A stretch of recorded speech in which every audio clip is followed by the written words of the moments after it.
Good morning, good morning. It's the Last Minute Laura Show. Good morning, good morning. Hello, hi everybody, welcome back to another morning, another day. It is Friday, August 29th. Oh my god. Every time I tell you guys the day, because I know you need to know, every time I tell you, it makes me feel some kind of way. Also, you know what else makes me feel some kind of way? When all 5 of my pets are in the shot. Look at this. All 5 of my pets. Peekaboo, Toby, Rohan, Gary and Beelzebub.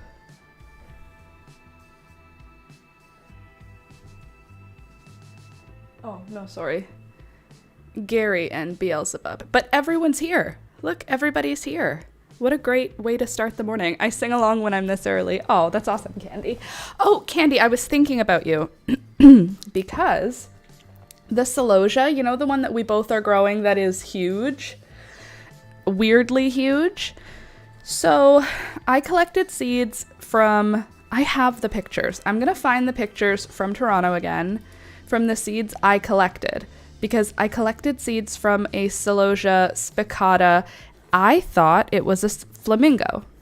I also collected seeds from my own celosia spicata flamingo that I grew that year also, but mine was a different color. So one was like hot pink and one was kind of fuchsia. So those are the only 2 color seeds I collected from. In mine, it's coming in salmon colored also. And so I started going on a little Google and started searching like salmon, celosia spicata, orange, blah, blah, blah, blah. It's terracotta. Search terracotta celosia and it'll be like one of the first searches. I'll show you. I'll search it on stream so you can just watch the stream and we'll find it together.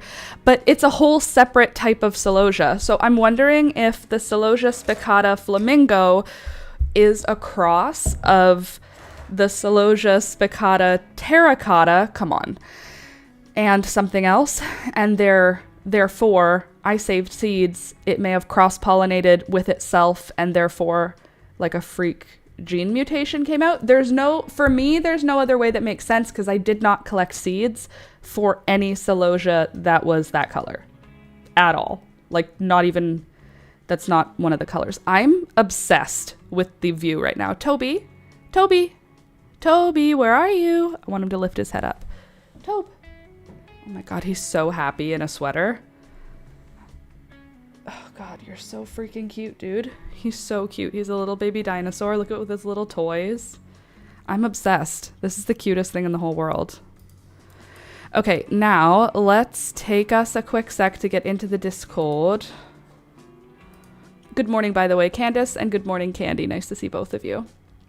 It's not fully out for me yet, but it's starting to come in and I adore it. Well, mine is starting to come in also, and it feels very large, like so much larger than the other celosia to me. It's just like way bigger. So much bigger that it just feels like it's not even the same thing. But they're from the same seeds. Sorry if it's choppy. It looks choppy on my end. It should clear up. Good morning, Heather. Good morning, Janice. Nice to see both of you this morning. Welcome, welcome. Let's get into the Planty Discord here. Live stream. Oh, thank you, Sid, for all the links. Sid is always here with the quality content.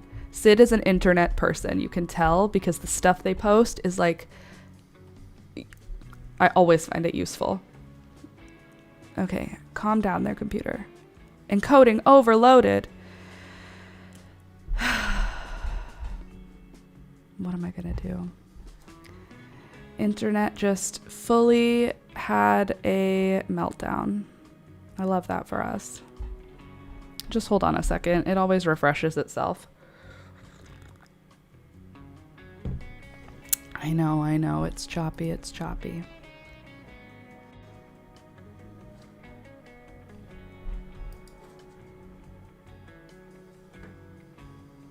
Wait. You know what? I did grow some celosia. Hold on. Let me wait until this works. You guys just hold on a sec.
Let's just try it again. Good morning. Let's hope that doesn't happen again. Can't promise anything. I live to just let the YouTube algorithm gods control my life and the internet to control my life. It's fine. It's gonna be fine. It's loading. We've got very nice frame rate now. We should be good. Need to figure out how to hook up the light for my lovely lizard's home. Aw, your little lizard baby. Okay, now that has, stopped fully freaking out, hopefully, please stop. Chill. That's all I have to say to you, computer. Can you really not handle Discord right now? My computer is not that old. It's not that old for it to be unable to handle it. Nope, it literally can't handle the internet. I love that for me. All right, well, we'll do that later. Once the computer has finished its meltdown, we can come back to Discord later. For now, let's start with arranging a bouquet because I picked a bunch of flowers. It was 10 degrees last night, 10 Celsius. So I don't know what that is for Americans, but it's cold. Like, you don't put your baby plants out in the spring until it's at least 10 degrees at night. Like, you can't put them out earlier than that. 10 degrees is like the cutoff for baby plants. And it was 10 degrees last night. It's only August 29th. Last year, we had no real hard frost until mid-November. But I think we're going to get our first frost in like September. And I also think we're going to get our first hard frost in like the beginning of October. I think winter is early this year. I'm sad about it. But there's nothing we can do. It's coming when it comes. That's all, okay? We just have to depressingly accept it. But what that means is I need to arrange more bouquets because my flowers are in full swing right now. And genuinely, I'm going to start waking up and the mornings are going to have dead plants because it's getting cold. I have to bring all my houseplants in like next week. I wasn't planning on bringing them in for a couple of weeks. But now that it's getting cold so early, I have to bring them into the house. And that means I have to, it just brought up my timeline a lot and it made me feel more stressed than I need to. The things I actually need to do are repot the plants that need repotting. I thought I had time. The plants that don't need repotting, fertilize, top up the soil, and deep wash them. Like wash the pot, put the whole plant with the pot in the sink and wash the whole thing down with soap and water. Leaves, stem, dirt, everything. Because I don't want to bring pests in. Then they all have to come inside and go under lights because my house is not nearly as bright as outside, and they'll all die if they just transition to fully indoors, like without extra help. So I have to have my lights set up, which I don't have yet. I feel like the winter is coming too quick, and all of my perennials I'm not worried about. It's all of my houseplants. They need to come back inside, and they've all grown. So I don't know where I'm supposed to fit them. I am feeling a little bit concerned that there is not enough room. It's going to be fine because I no longer have the bird of paradise. It fully has died. Disappointing. Not much I can do about it. It's dead. But now my monstera is huge, and now my money tree is huge, and now my umbrella tree is huge, and now a bunch of my pothos are huge. All good things, but there are things I have to think about. Meh. So poor me. My houseplants are so healthy and big. I'm sorry. Good morning, Sid. Nice to see you. We were just talking about you. Good things only. We said that you are the provider of all the good links. You always post useful links in the Discord. I have a ton of coco coir and perlite left, so I'm going to use it to start more plants for the seeds I've already been doing the paper towel method with. Oh, awesome. I haven't even started saving seeds, really. I have 4 varieties that I've saved. I have 140 plants outside that I need to save seeds for, and I haven't even let a bunch of them go to seed because I thought I had all of September, so I've been cutting flowers and cutting seed heads off of my plants because in my head I'm going, I'll let that happen in October. I'll enjoy my garden all September, and then October I'll let everything go to seed and just go wild.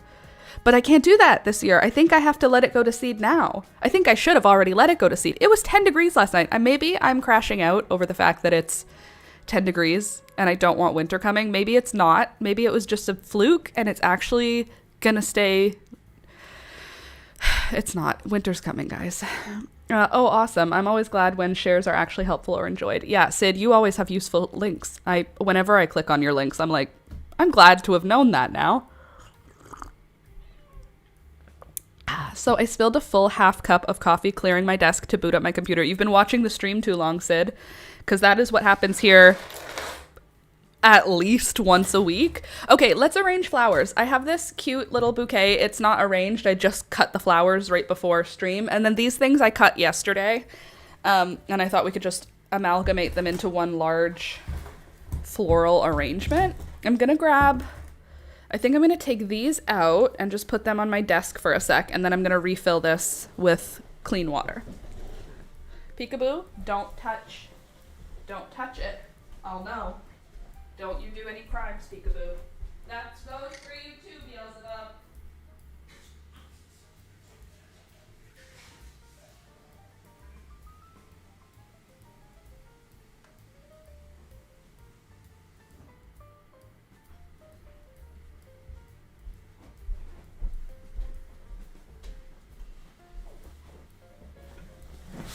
What is my life? Look at my animals. I'm so happy. I know I said it already, but I'm going to just keep saying it. Look. Birds. Cat. Dog number 1. Nope. Cat number 1. Dog. Cat number 2. Everybody's here and everybody's on screen at the same time. It's pretty exciting for me. I'm very exciting. It makes me very happy to see my animals not trying to kill each other. I will say, Toby is a little menace. Toby. Every time Rohan moves, Toby has to follow him. And Rohan is no longer scared of Toby, but Toby growl barks. He's not barking. He's like going, I don't know what to call it, but, and it's very annoying.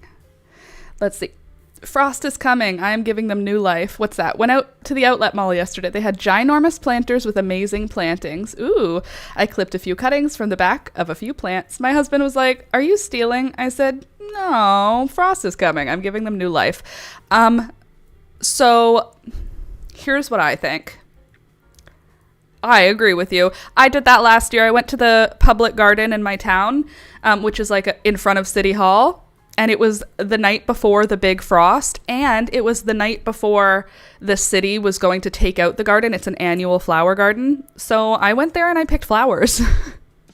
It was very scary because I was like, I think I'm doing a crime. But then I also am like, I'm not, because tomorrow they pull the whole garden out and it all gets composted and it gets a whole new garden the next year. Like, it's not like I wasn't digging out perennials. I was cutting, and they were gomphrena, so they were already dead. Like, they were dried out flowers. I was cutting, and I cut a little gomphrena bouquet, which I also used as seeds. Hype. I hear it's a huge update. What's that? Hell yeah. The new No Man's Sky update just hit my PS4. I'm so excited. They added a new shop type, and you can build a space RV. I don't know what any of that means, but I am so happy that you are happy about it. As a not gamer girl. No, not stealing. Prop lifting. Exactly.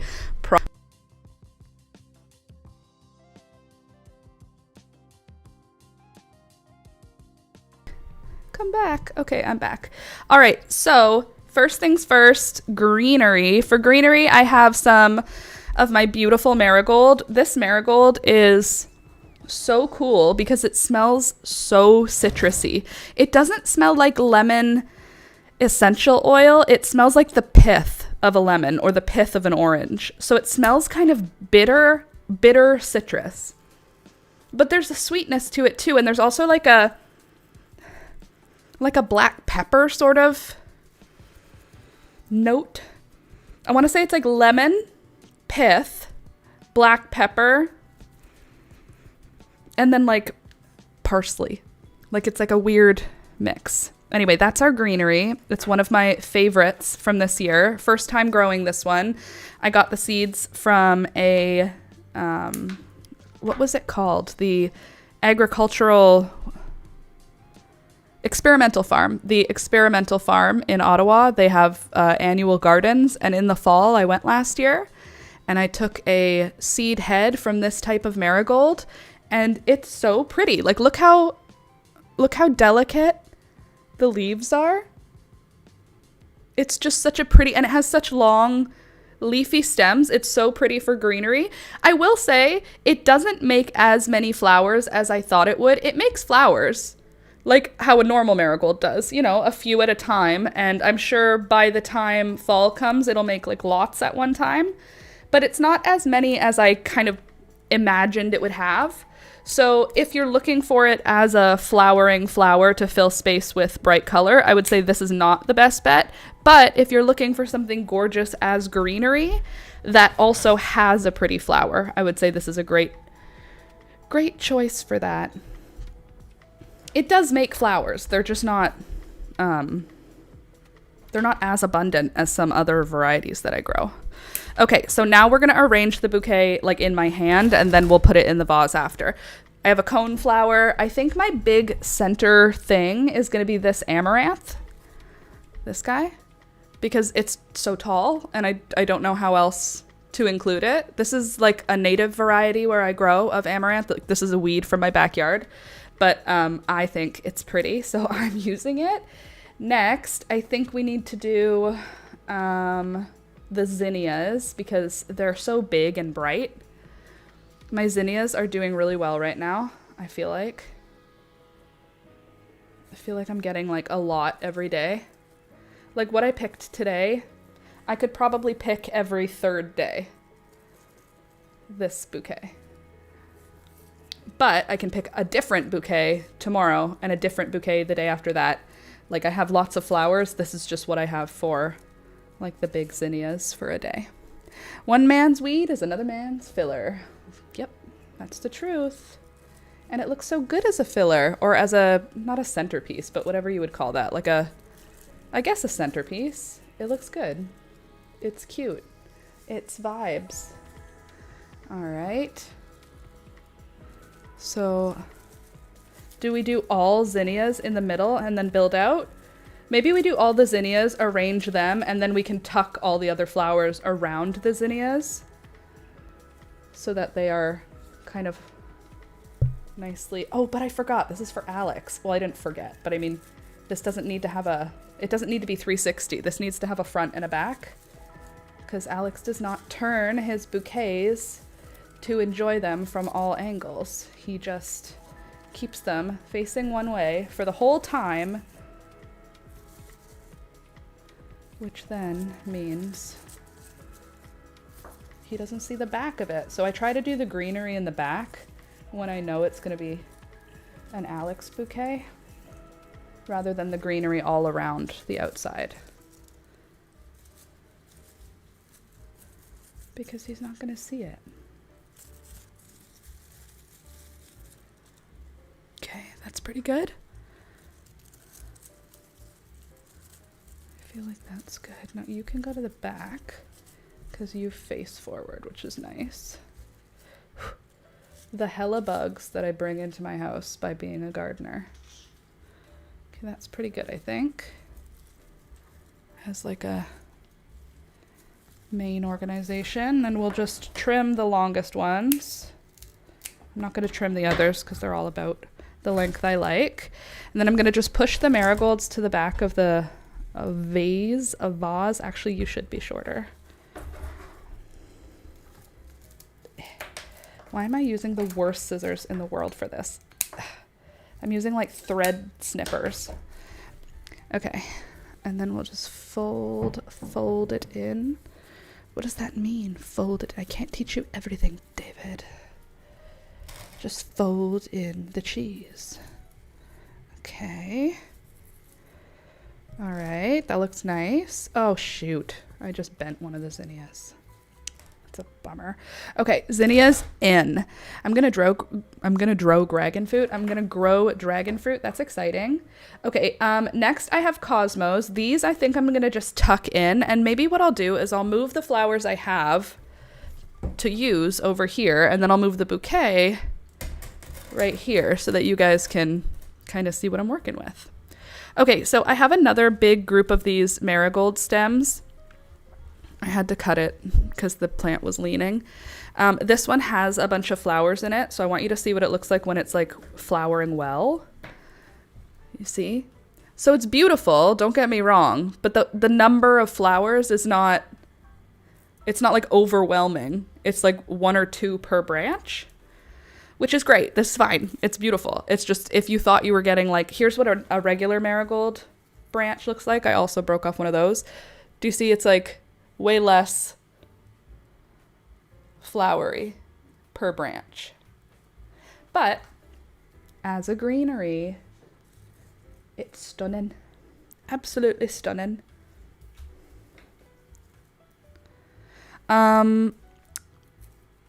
Also, its culinary uses. I used this in some dish recently. I just chopped it up like an herb and added it to the dish towards the end, so it barely cooked. Like, it just got hot. I don't think it even really like cooked the plant. And it brightened it up like a lemon flavor would. And it adds this interesting thing. Like, I want to say bitter, but bitter sounds like a bad thing, and it's not a bad thing in this scenario. The flavor it adds is not, bitter's not the right word, but it's kind of, it's in the same direction as bitter. If bitter had a direction. Hi, Alex. Hello. Good morning. Also, I'm sure, good morning from the stream. Good morning.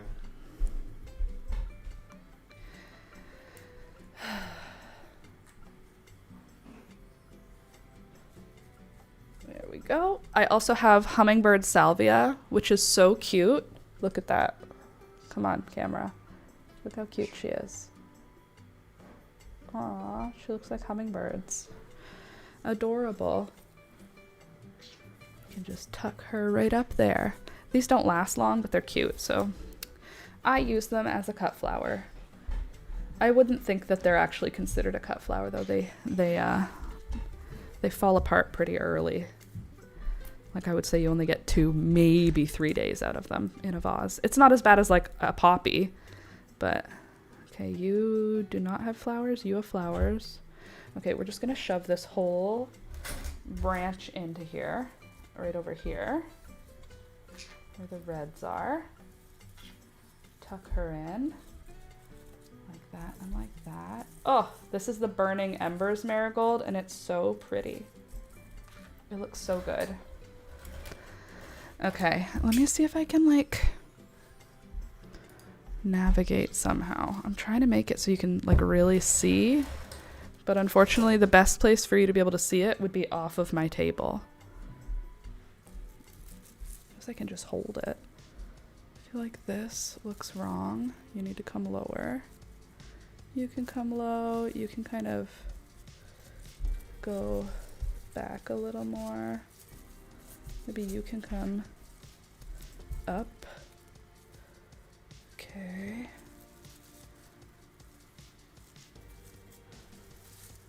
I wish I was making it not have a front and a back, but I don't have a choice, okay? My guy is the way that he is. Okay, I have Apricot Cosmos next. I want to do these as, I don't know if a focal point is the right word for it, but I want to give them their moment in the sun. So I'm going to put all of them in one little bunch together so you can see how pretty they are. And then I'll cut the bottom. We're going to need to wipe this table before we do our crochet for today. And then where did I want to tuck it? I saw an empty spot right here.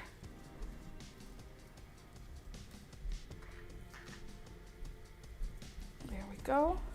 Get in there. Be all touching water. Good. Oh, they're so cute. Okay, so there's the Apricot Cosmos. You guys can move back. You don't need to be leaning so much. It's a bit aggressive. Thank you. Okay, and then for other greenery, these are going to go into the back. These are shiso, which is it's like Chinese basil. And our neighbors planted it one year in 1980, and it has been growing as a weed for our whole neighborhood ever since. And all of the neighbors that I have that are Chinese harvest it. I don't know what they're using it for. I know it's used in food. I just haven't looked deeply. But I see our neighbor and I see a couple of our neighbors who are Chinese harvest it from their yards, like in the neighborhood. I've just seen it. And so it's beautiful as a backdrop for a bouquet though, isn't it? Lurking big time here. Good morning. Hey, Louisa. Good morning. I also have a couple other Cosmos this morning. These ones are, I believe, Daydream. That's a Picotee. That's a Picotee. And then there's a purple Scabiosa that down there at the bottom. And these I'm going to just sort of stuff them in wherever it feels right to jazz this thing up a bit. Since I don't have any baby's breath anymore, I think next year I'm going to start more baby's breath. And I think what I'm going to do with it also is I'm going to succession sew it. Like maybe what I'll do is I'll plant my baby's breath out in the yard, out in the garden. And then 2 weeks later, I'll drop seeds just underneath the baby plant that I've put in the garden. And then 2 weeks later, drop some more seeds, just so that there's like a couple generations of baby's breath. I really enjoyed what it looked like this year. I feel like I only got the one like round, and I would have been really happy to have more of it. Peekaboo, I'm not trying to give the stem to you. I'm trying to put it in the water. You goofball. Okay, this one is dead. Okay, a little bit more of the old marigold. As a mustard green. Oh, interesting. And it has a ton of good stuff in it. Lots of nutrients. Interesting. Didn't know that about dragon fruit. Well, I am going to be... Oh, it has a bunch of good stuff in it. Sorry. As a mustard green. You mean the shiso. Yeah. I know it's like basil. It grows like basil. It smells kind of basil-y. And now we have this echinacea. I'll just put you back here. You have a good amount of structure. Oops, I missed one apricota, so we'll just put you in. Right there. Beaut. Missed a Picotee. We'll just tuck you in. Actually, you could go back over here. Good. And then how are you guys looking? Are you fully dead? Yeah, my Lisianthus has not made it to another bouquet.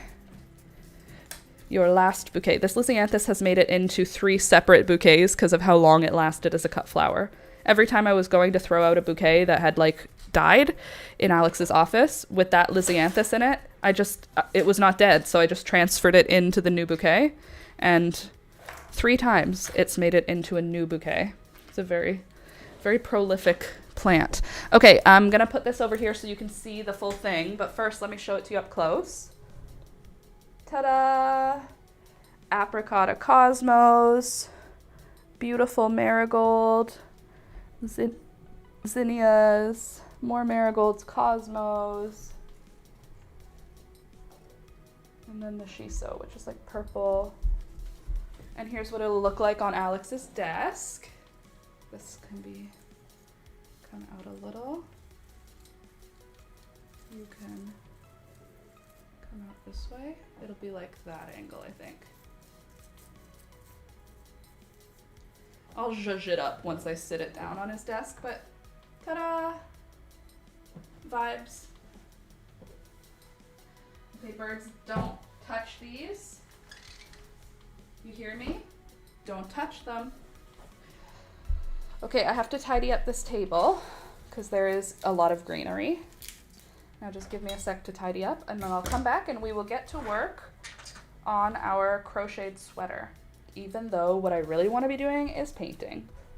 I just want to play with my paints and paint on my painting, the one that we worked on last time. It looks so cute and it's just calling to me. But I'm going to be a big girl, responsible, and I'm going to crochet. One sec. Good girl, Beelzebub. Good bird. Good bird.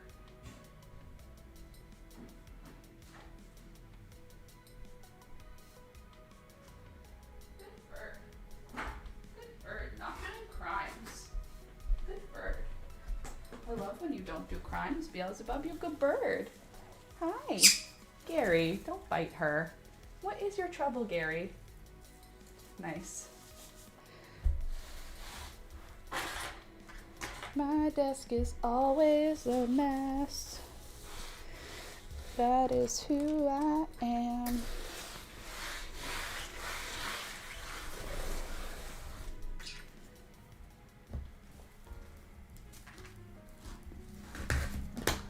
Well, Max woke up and wants to be fed now.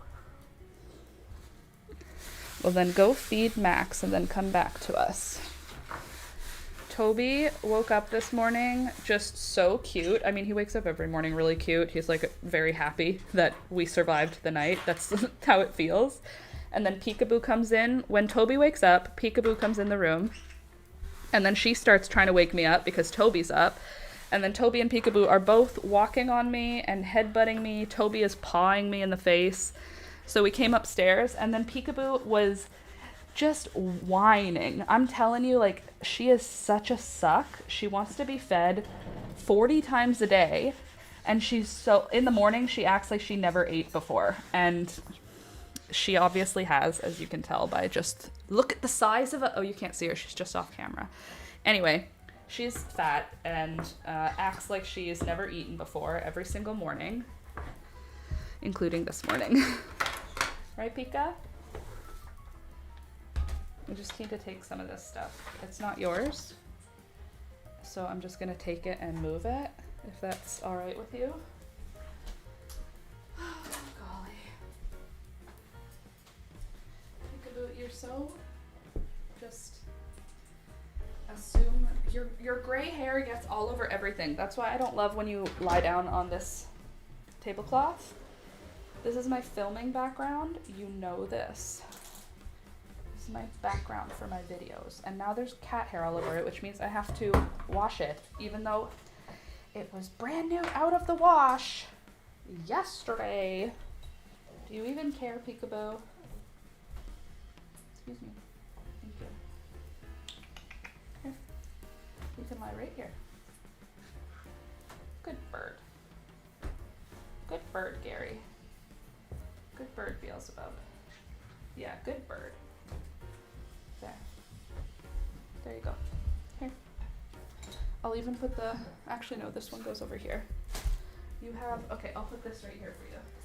Is that good? Here. There. You can lie down. I'm not gonna kick you out. Alrighty then. Let's get down to business. Oh yeah. Okay, yeah, Pika and Toby are absolutely friends. Pika and Toby It's actually crazy. In the morning, Peekaboo and Toby both harass me at the same time for food. And then when he runs up the stairs, he acts like he's chasing her, and she stops walking up the stairs, and he doesn't know what to do with it. He feels completely confused, so then he just stops chasing her. And then she headbutts him. He doesn't understand that, so he reacts as though she, like, came at him. Like, he goes like, "Arr," and backs away.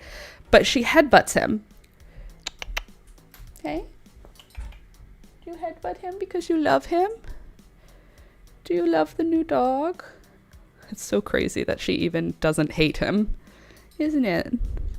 Aw, she's just a little lady. You're just a little lady. Huh. You're so sweet. You're just the sweetest. Okay. Anyway, they're either friends or at least they're allies in certain situations. Maybe they're not all the way friends, but in certain situations, they're allies.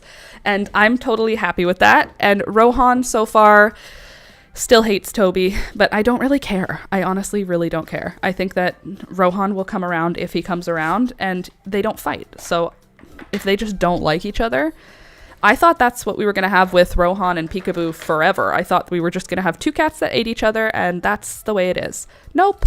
It just took 2 years, and then they started to tolerate each other. Now they're in the tolerating stage. Give it 2 years, maybe they'll be friends. Give it 2 more years, maybe they'll be best friends. Or maybe they'll just continue to tolerate each other until the end of time. Or maybe they'll grow to hate each other again. I don't know. I'm not a doctor. My life is just trying to manage the drama of my zoo. Hey? Make sure all of my inmates get along. Alex and I joke that we keep prisoners because none of the animals choose, right, to be here. Like, they're all here and we keep them happy, but they're also kind of like in prison. Like Rohan would love to go like adventure the world, you know? So we say they're in prison. So when Toby joined, he was like the new kid in the yard, and how he attacks Rohan is like, go up to the biggest guy in the yard and punch him in the face. And that's what Toby did. He like came out, like ripped his shirt off and tries to chase Rohan. It's now he's joined his gang and it's all good. Oh God, you're so cute. Okay, so let's get crocheting. Let me show you what next week's video is, because I filmed it, thank God. I've been really having a hard time staying motivated and filming. I don't know, it's just what's been up lately. And let me try and adjust here. Okay, so this is the next video. I made a new baby scratch mitten video. This one though is worked flat, and then it just has one seam. It's really easy, and I think it's gonna actually be helpful for people who don't like working in the round.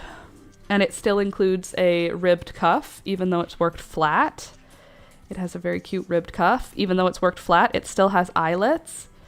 Even though it's worked flat, it still has shaping, and it still has a closed top. So baby scratch mitts, I'm going to check. These are sized for a 3 to 6 month. I'm going to check. I'm going to try them on Elizabeth. She probably will hate them, but that's okay. It's not for her. It's for the internet. But I will try them on her and see how she feels, if they fit right. But that was the size plan. Sleeve number 1 for the extra large men's sweater that we are crocheting. Sleeve number 1 is finished, and we are in the midst of... What are you attached to? What is going on? That's not attached to the sleeve at all. Okay, now what we're doing now is working on the body piece, and we are, I would say, more than halfway done the body piece. We just have, I don't even know how many rows. I'm gonna have to measure Alex soon, but this is the body piece that we have. We keep working. Actually, it might already be time to do the armpit shaping. It might be. How tall is my sleeve? Let me just see here. Let me try and get you a view of what I'm looking at here, or what my plan here is. I'll give you more table. And then I'll talk through what I'm thinking. Let's just move all of the water sensitive items out of the way. Okay. So the sleeve right there is this wide. And now the body piece with the sleeve has to measure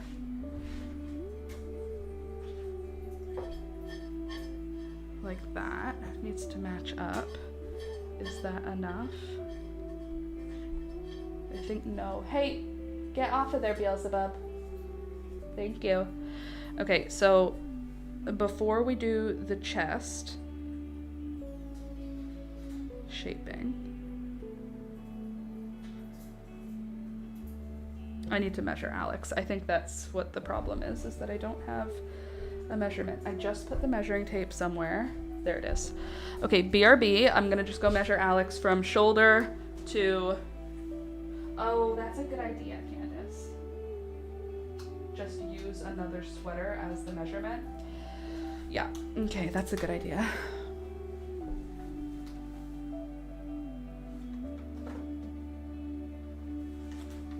Oops.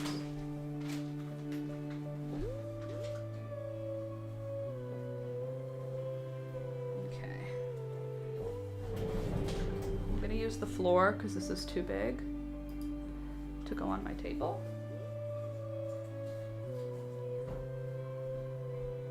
Sleeve.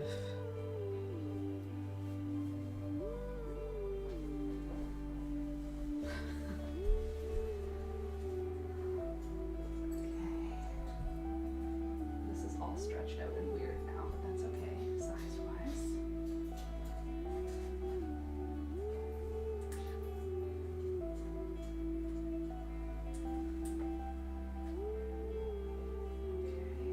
Looks good.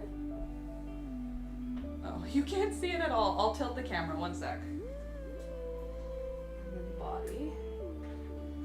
Look at that. We're basically there.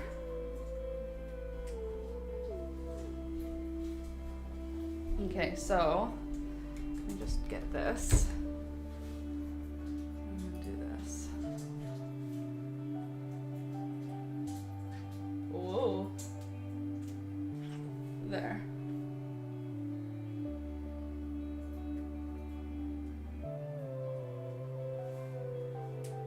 So we're pretty much there, actually. So I could switch to the blue.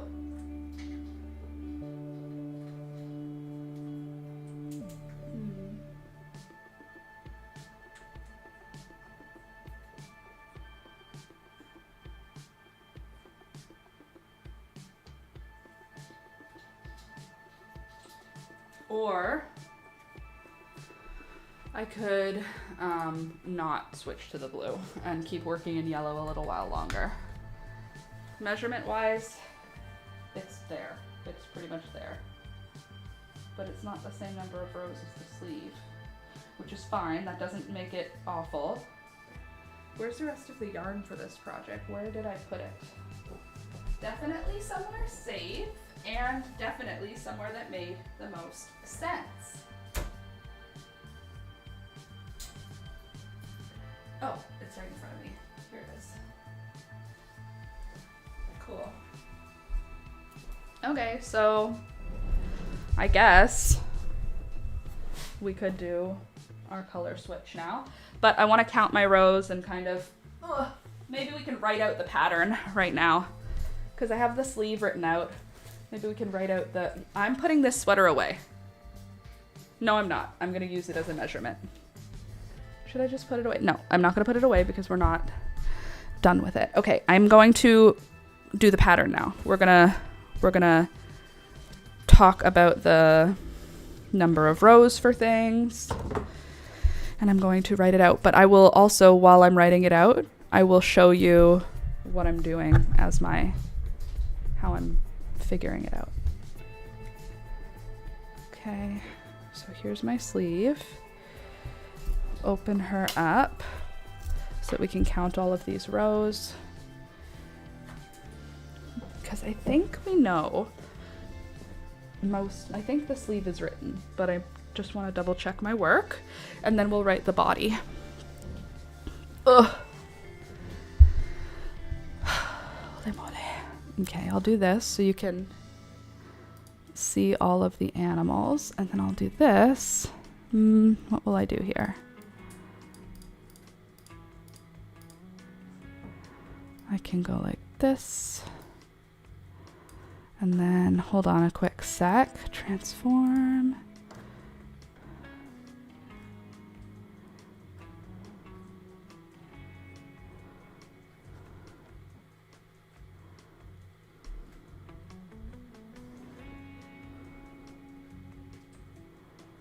Okay.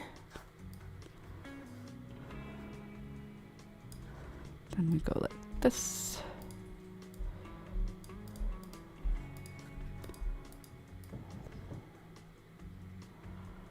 Go like this. Just hold on. I'm gonna figure it all out, okay? I just got so nauseous. I literally don't do anything to have it happen, and it just shows up.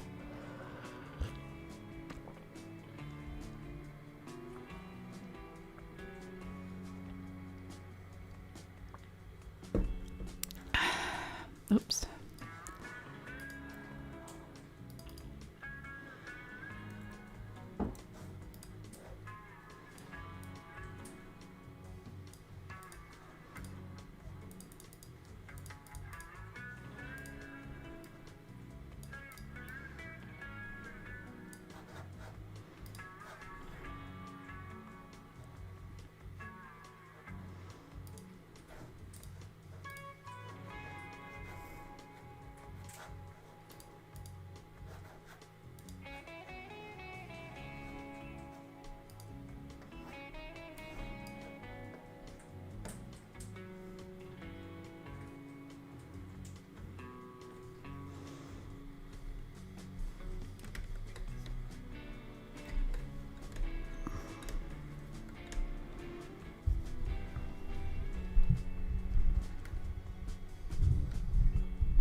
Okay, that's what I can do right now.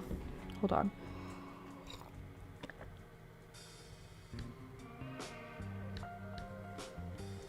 Thank you. I'm playing with learning how to edit. I'm playing with learning how to edit ebooks in Calibre. I had to look up the coding they use.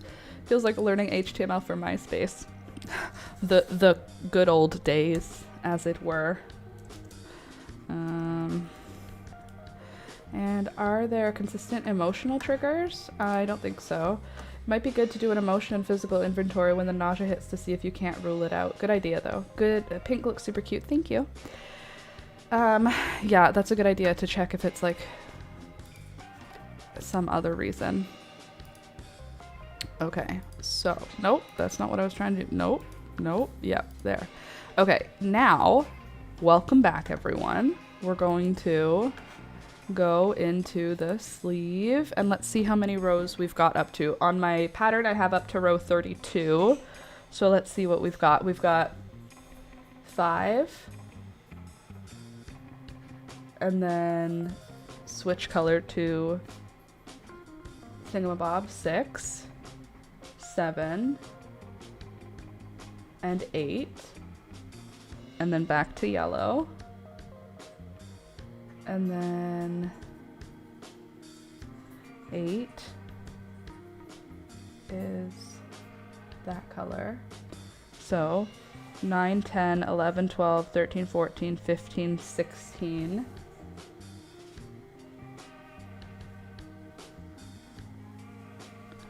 17, 18, 19, 20, hold on, 19, 20, 21, 22, 23, 24, 25.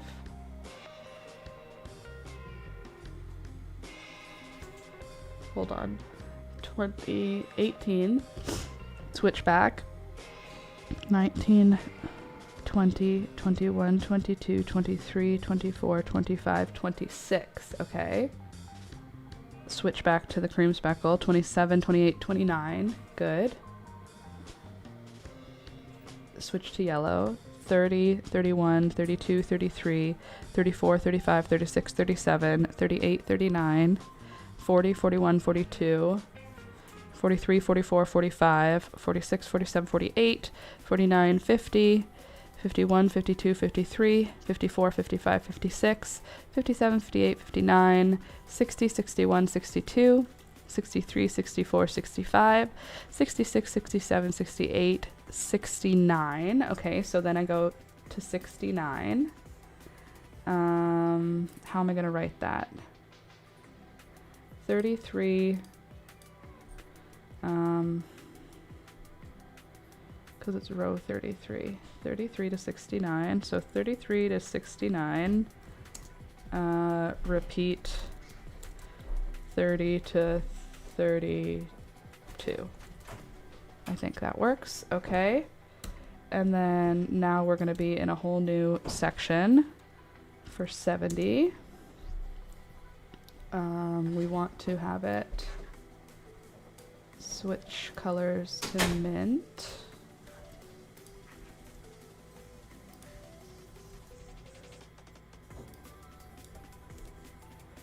Okay, and then 70. What did we do for row 70? Half double crochet across. We're still doing half double crochet across. Half double crochet. Is that it for half double crochet across just straight up? Okay, so, and that'll be 70, 71, 72, 73, 74, 75, 76, 77, 78, 79. How annoying is that? 79 rows. 72, 79, half double crochet across. Cool. Done. So sleeve is finished. Good. Now let's do the body. What was our initial chain? I feel like it was like 80, 90, something like that. Dry mouth can trigger it for me. Well, I usually take a drink when I feel nauseous.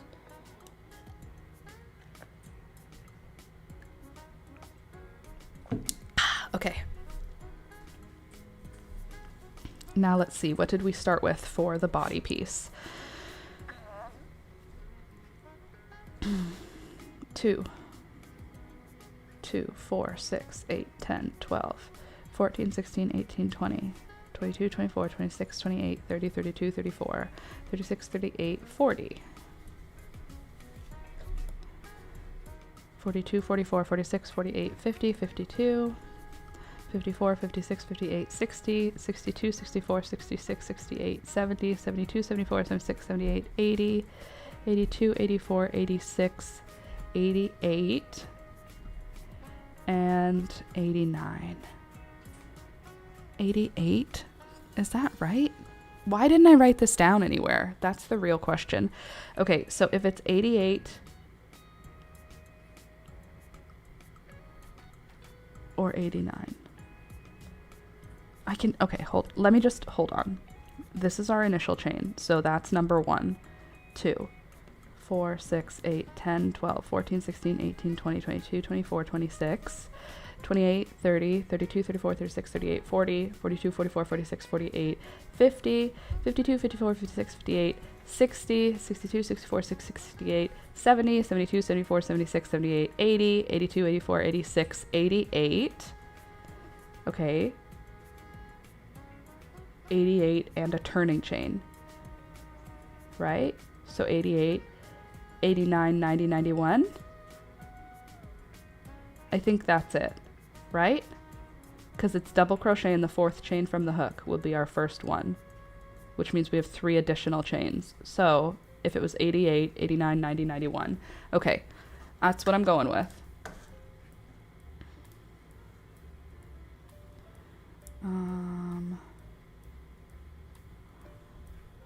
I don't think there's any increases here, is there? No, that's just half double crochet up. So first, we're gonna do, okay. First, we're gonna chain 91. Then we're gonna do the same thing we did for our cuff. And then we're gonna do half double crochet across, oops. Half double crochet across, and that will be for row 6, 7, and 8. So 6 to 8, half double crochet across, and then switch color. Oops.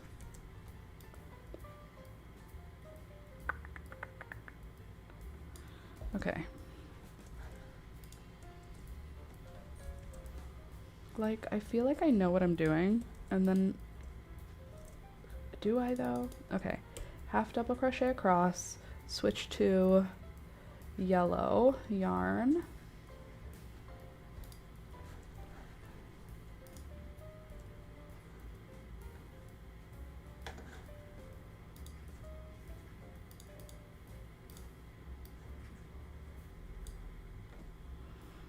right, yellow. I know this is so interesting, guys.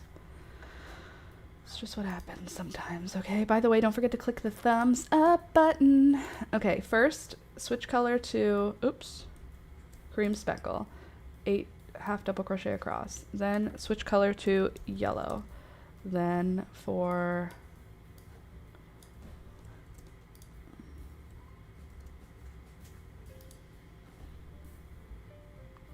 six to 8, and then for row 9 to what?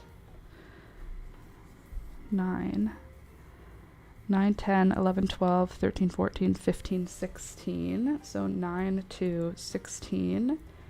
We're going to switch color to yellow, half double crochet across.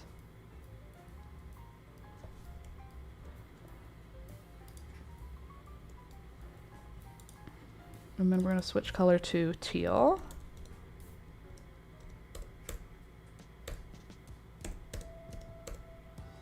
Why are you like this? The internet doesn't want me to have success. Okay, 9 to 16, good.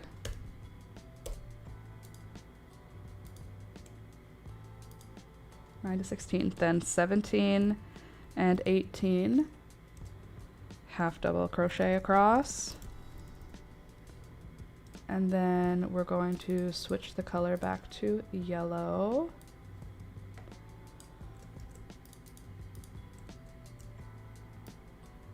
Sorry, I'm typing with my non-dominant hand.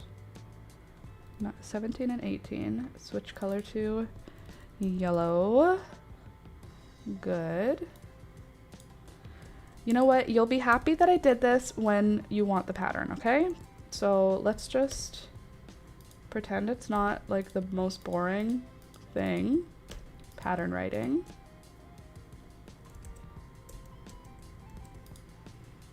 Okay, and then we could just do like that. I'm also, why am I writing in my notes app? That's the other question. So much easier if I just opened a Google Doc. I won't be doing that. Okay, and then 19 will be the yellow, right? We switched teal first for 17 and 18.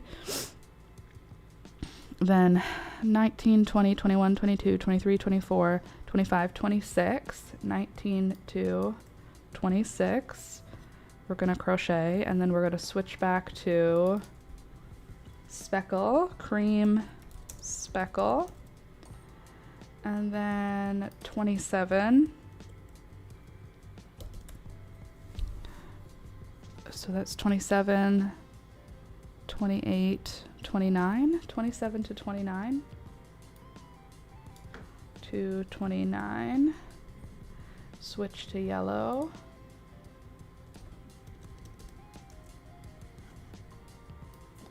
and then we'll do 30 to what?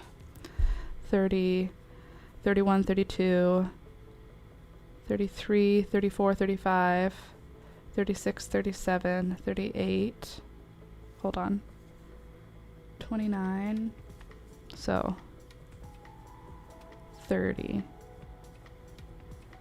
31, 32, 33, 34, 35, 36, 37, 38, 39, 40, 41, 42, 43, 44, 45, 46, 47, 48, 49, 50, 51, 52, 53, 54 is what we're at right now. 54. What did we get on the sleeve with the yellow? Up to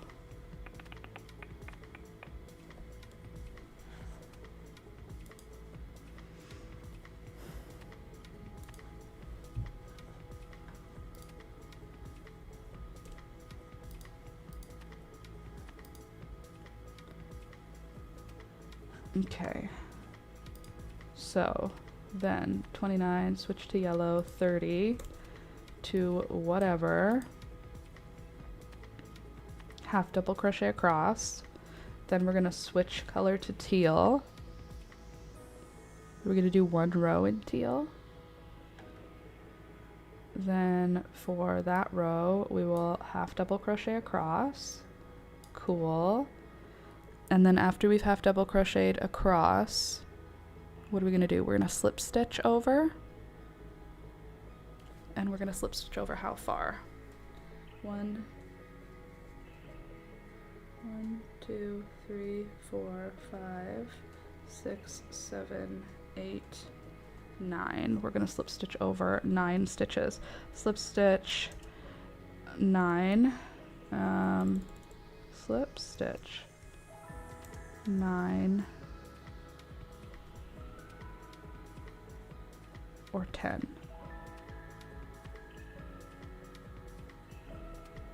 Maybe 10.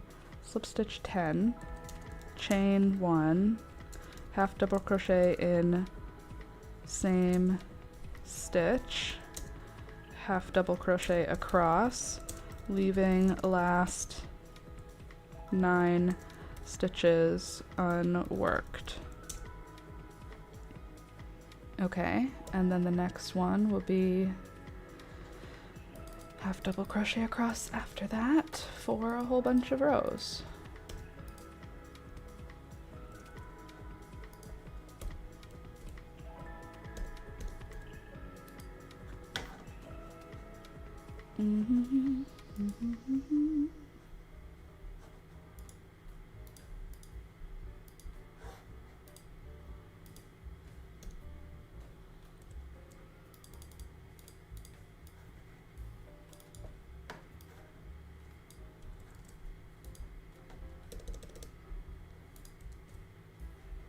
Okay, good, everything's going great, almost.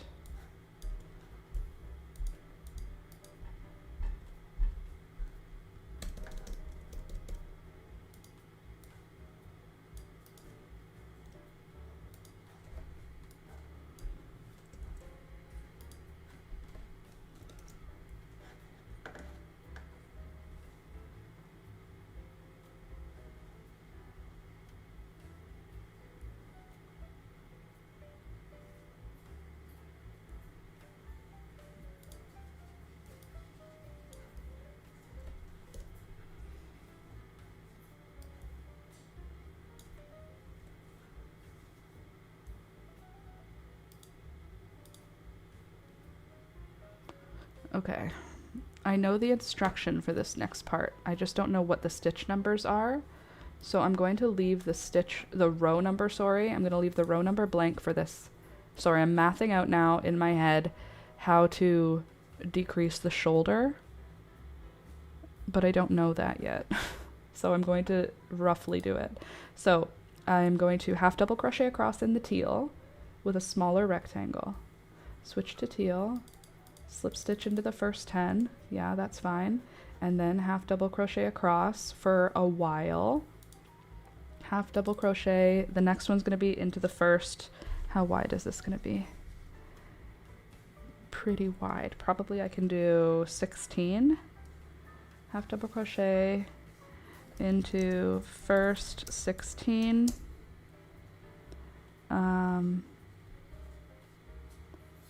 And then we're gonna, what are we gonna do? We're gonna chain 1 and turn and then skip the first stitch. Or are we not gonna chain 1 and turn? Just turn. Into the first 16, chain 1 and turn.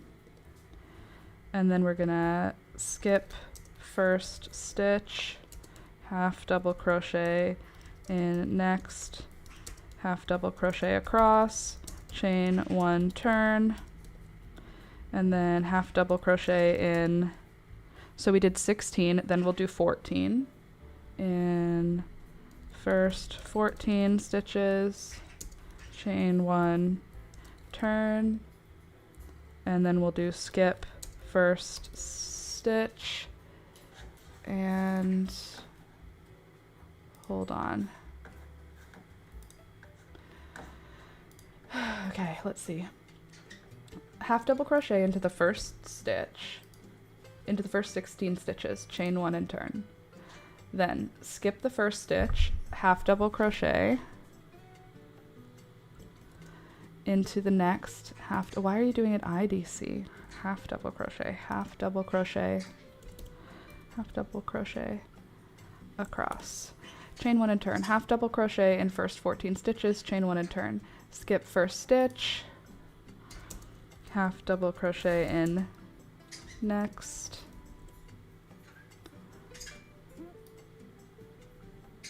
okay, half double crochet in first stitch, half double crochet in next, half double crochet across, chain 1 and turn. What are you doing, Beelzebub? Okay, so we did 14, 16, 14, 12. And then I think we'll leave it at 12. How big is 12? That was 10, right? How wide do we want our shoulders at their widest? Well, we can change those numbers if we need to. Half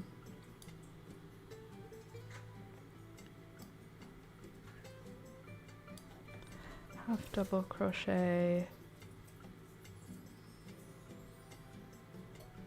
in first, okay, hold on, in first 10, chain 1 and turn, half double crochet across, and that's the shoulder.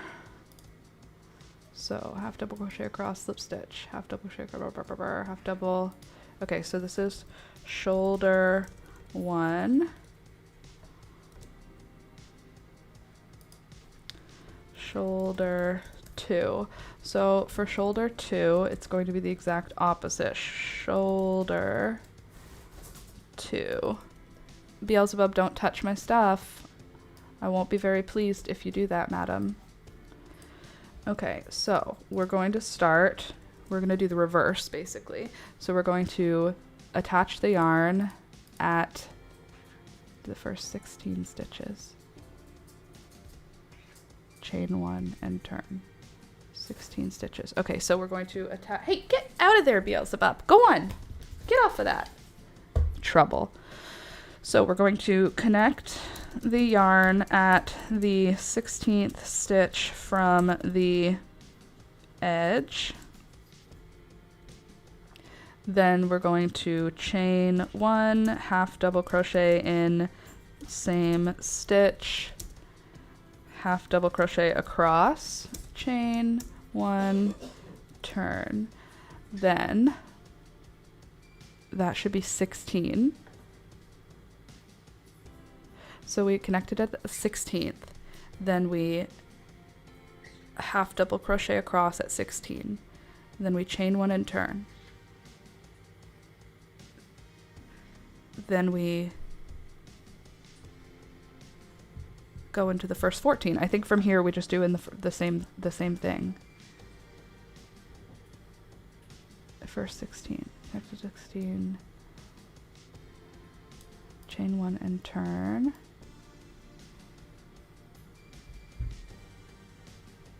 Half double crochet into the first 16, yeah. Chain 1 and turn, and then we're going to half double crochet.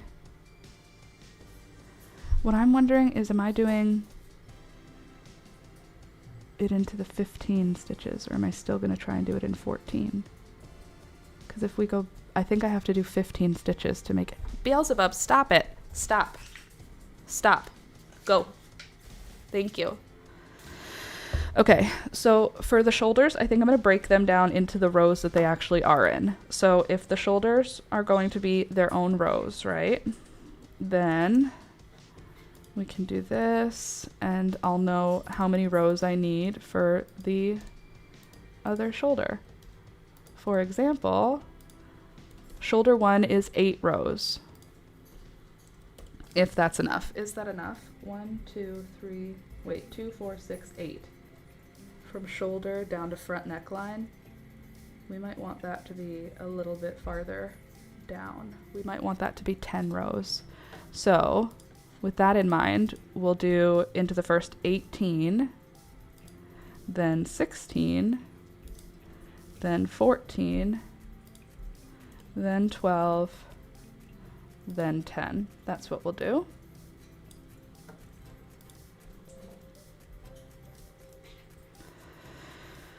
Okay, good. So now for shoulder 2, we're gonna copy shoulder 1 and then adjust as needed. Why is this so boring? I'm so sorry about how boring this is. It's not intentional. But you know, we might as well get some work done while we're here. You can watch the pets. I'll get work done and you guys watch the pets. Looks like it could be a painting. It's so pretty. Thanks, Candace. I didn't see that message. Okay, so shoulder 2. We're gonna connect the yarn. That's the first step. And then, why does it keep changing half double crochet into IDC? I don't want that. Half double crochet.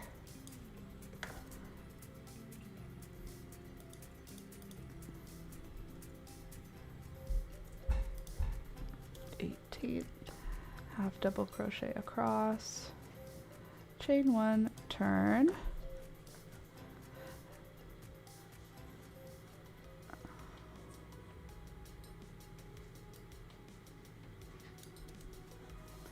okay, then we're gonna half double crochet, okay, into the first 60, so chain 1, half double crochet across the row. There's now 18 stitches in that row. Then we'll chain 1 and turn. We'll half double crochet across,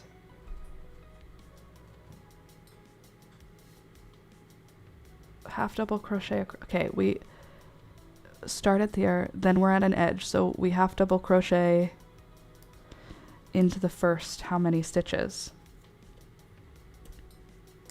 Half double crochet into the first 16 stitches is where I should be at row number 3.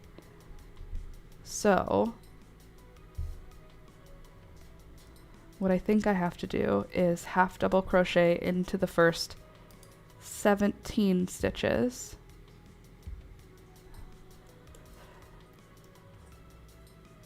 Chain 1 and turn, skip the first stitch, half double crochet in the next half double crochet across, chain 1 and turn, half double crochet into the next 15, then 13,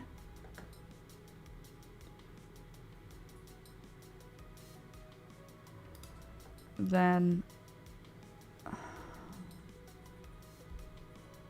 okay, hold on. If I'm doing a reduction that's the opposite of this side, first, I want 18 in the first row. Cool. 18 in the first row, half double crochet across. Then in the second row, we skip the first stitch, which brings us down to 17 stitches. So I'm going to do it in 17 stitches. Then in the third row, you skip the half double crochet into the next 16. I'll do 16 by skipping the first stitch. And then in row 4, it's skip the first stitch, half double crochet in the next, half double crochet across. In mine, it's going to be in 15. Okay, yeah. Then we'll have chain 1 and turn, half double crochet in the first 12 stitches. Good, mine will be 13, and then half double crochet in the first 10. And mine will be 11. Okay, and then what? And then 9 is half double crochet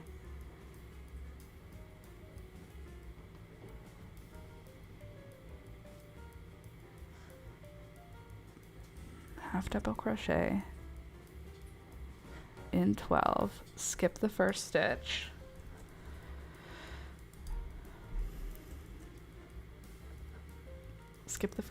half double crochet across, half double crochet in the first 10, chain 1 and turn, half double crochet in the first 11, chain 1 and turn, and then 9 will be skip the first stitch, right? Half double crochet across, and then that's 10 rows, right?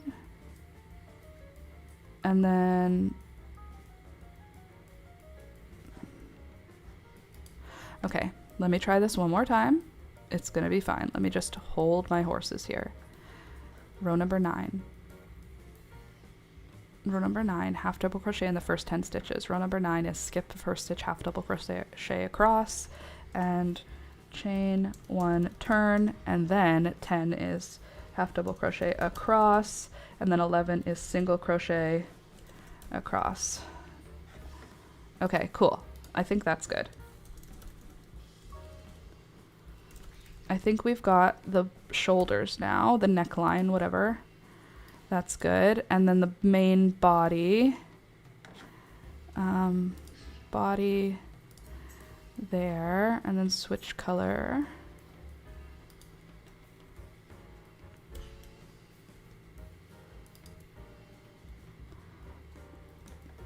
Okay. And then chest. Okay.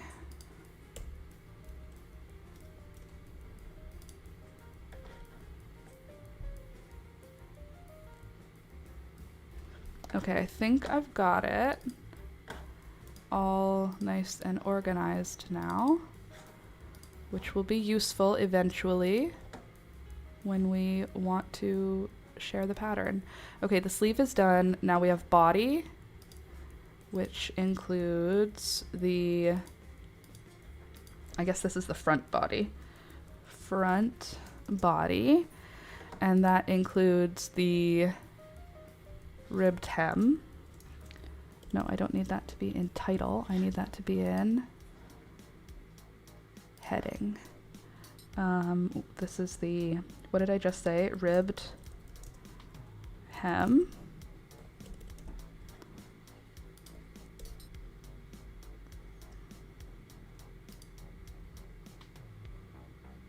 And then ribbed hem.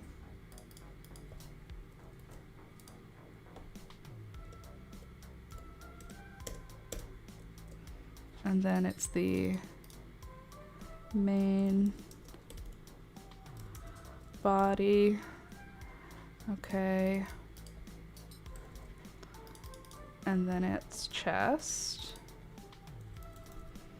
Good. Cool. We love that.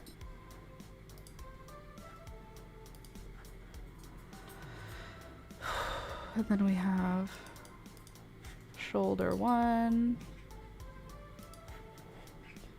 and shoulder 2. Look at us go. We've written a pattern today, friends. Okay, now we just need the back body, which is the exact same. Do I write the whole thing over again, or do I just do it's the same up to shoulder? Or it's the same up to row number whatever? Maybe I just leave it and go back to crocheting for now. Sorry, you're counting. I can eat everything again. I'm so happy. Oh, that's awesome, Louisa. I'm glad you're getting to eat everything.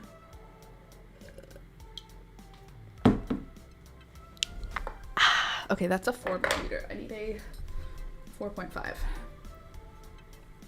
There we go. What was my row again before I switch colors? For the body, main body is row 30 up until who knows, right? Switch color to yellow. At row 29, we switched to yellow.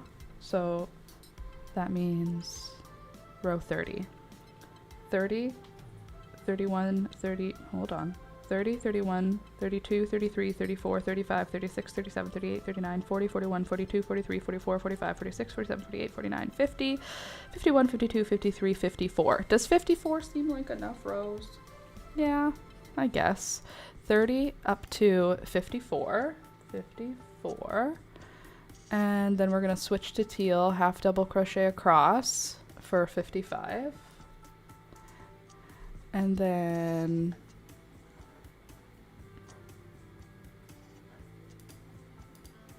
that'll be from 56 up until half of the sleeve worth.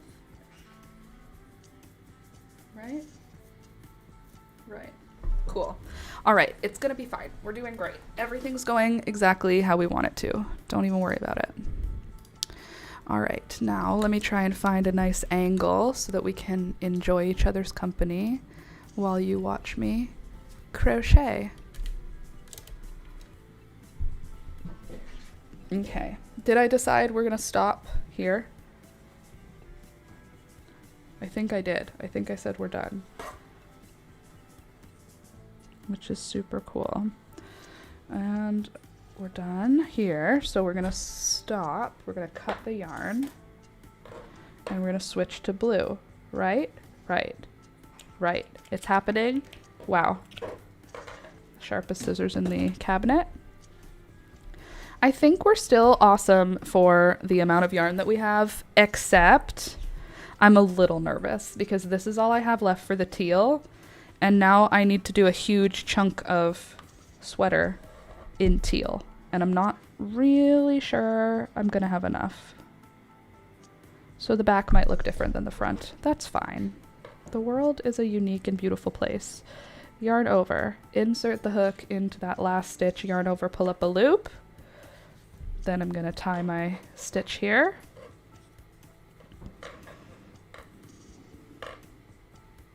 Not pulling it particularly tight because I'm gonna untie it eventually.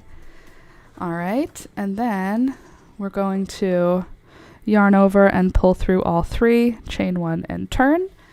Now I'm gonna half double crochet across just one row, just so that there's like a nice bridge for the sleeve to fit in, so that the sleeve is not connecting to yellow yarn.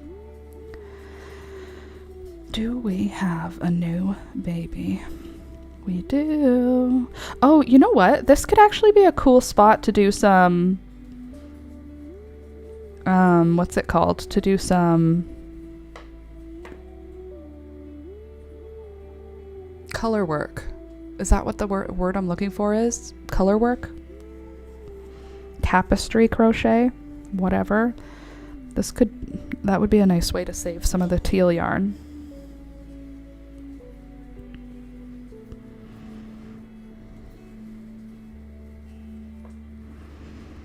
I don't have to think anymore. Now it's just half double crochet across. Well, the next row I have to slip stitch, but then I won't have to think for a while. My ears are making sounds sound like they're coming from different directions right now. I swear I can hear the birds out of my right ear, but my left ear is deaf. So it sounds like the birds are like behind me because I'm hearing it out of this ear, but the birds are at the other end of the room. I have to go into my ENT, just have them take a look around, because it's been happening lately.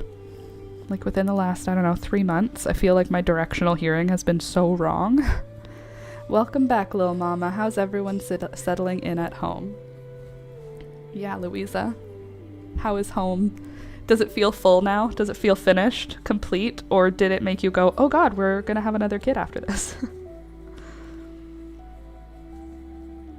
And how's Miss Ada handling it?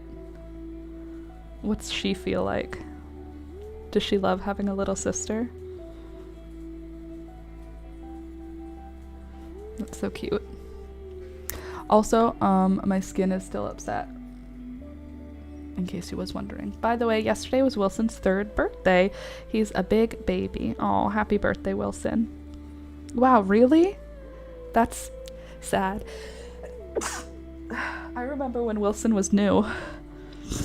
Because your other kitty had passed away. That's crazy that it was that long ago. Happy birthday, though. Wilson!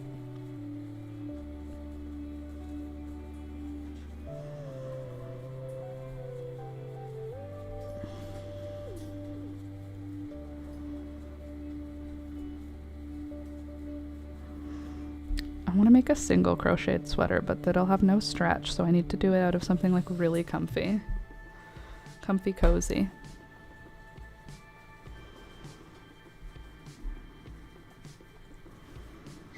And stretchy, something that has stretch. Wouldn't that be fun? She was touching Elisa's hands and saying, she's so beautiful, she's so small. Oh, that's awesome. She's so beautiful, Mama.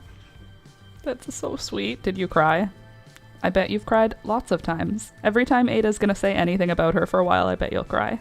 I'll probably cry if you tell us. Good morning, Rohan. Did you have a nice nap?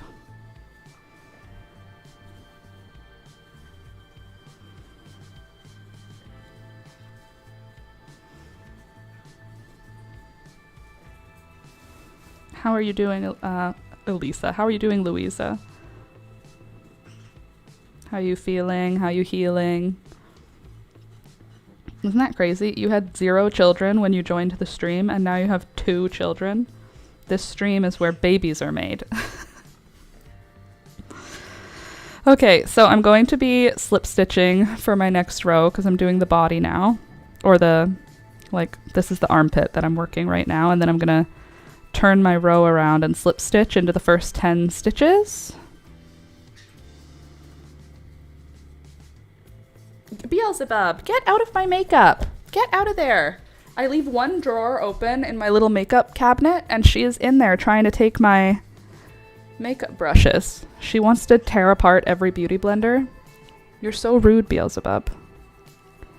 Okay, I've made it to the end. Now I think I'm gonna not chain 1. I'll just turn. Doing good, just tired and in pain. That checks out. That makes sense to me. Then I'm gonna slip stitch into the 10. So 1, 2, 3, 4, 5, 6, 7, 8,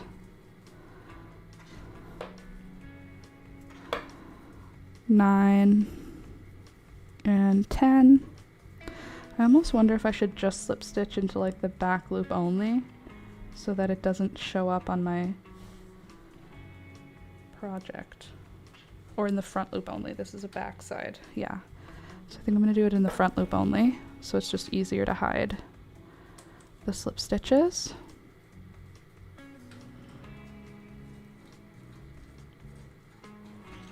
Okay.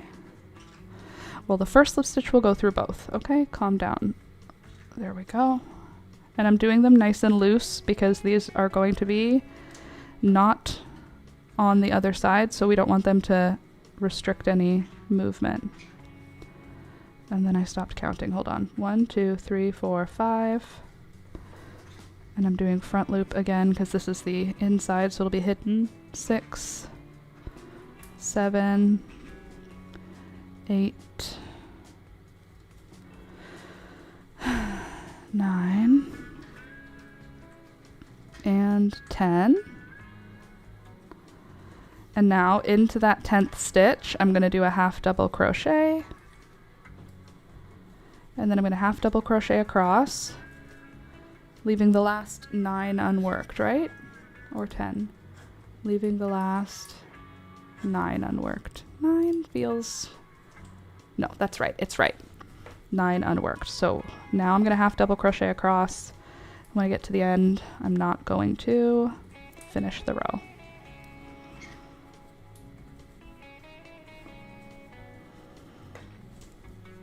Good morning, winged matchbox.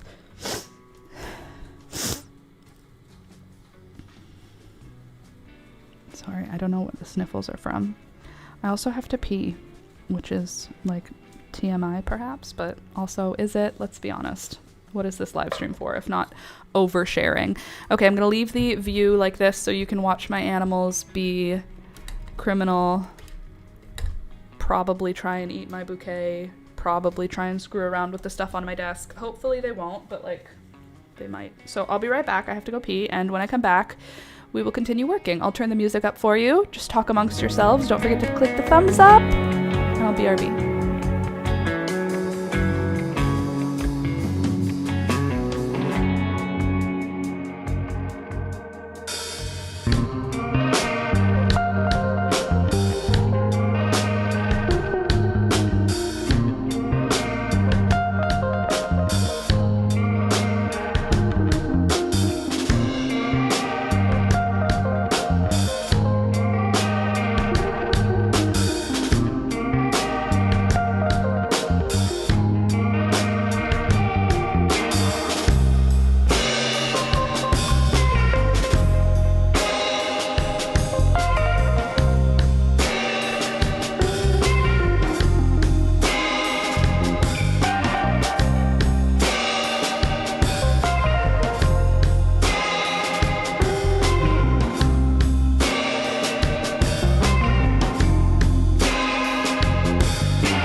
Get off my computer, Beelzebub. Thank you. She's like, where should I go to play with these toys that you've given me? How about the only spot I'm not supposed to go? Literally. Sorry it took so long. Toby had to go pee. So, now, back to crochet.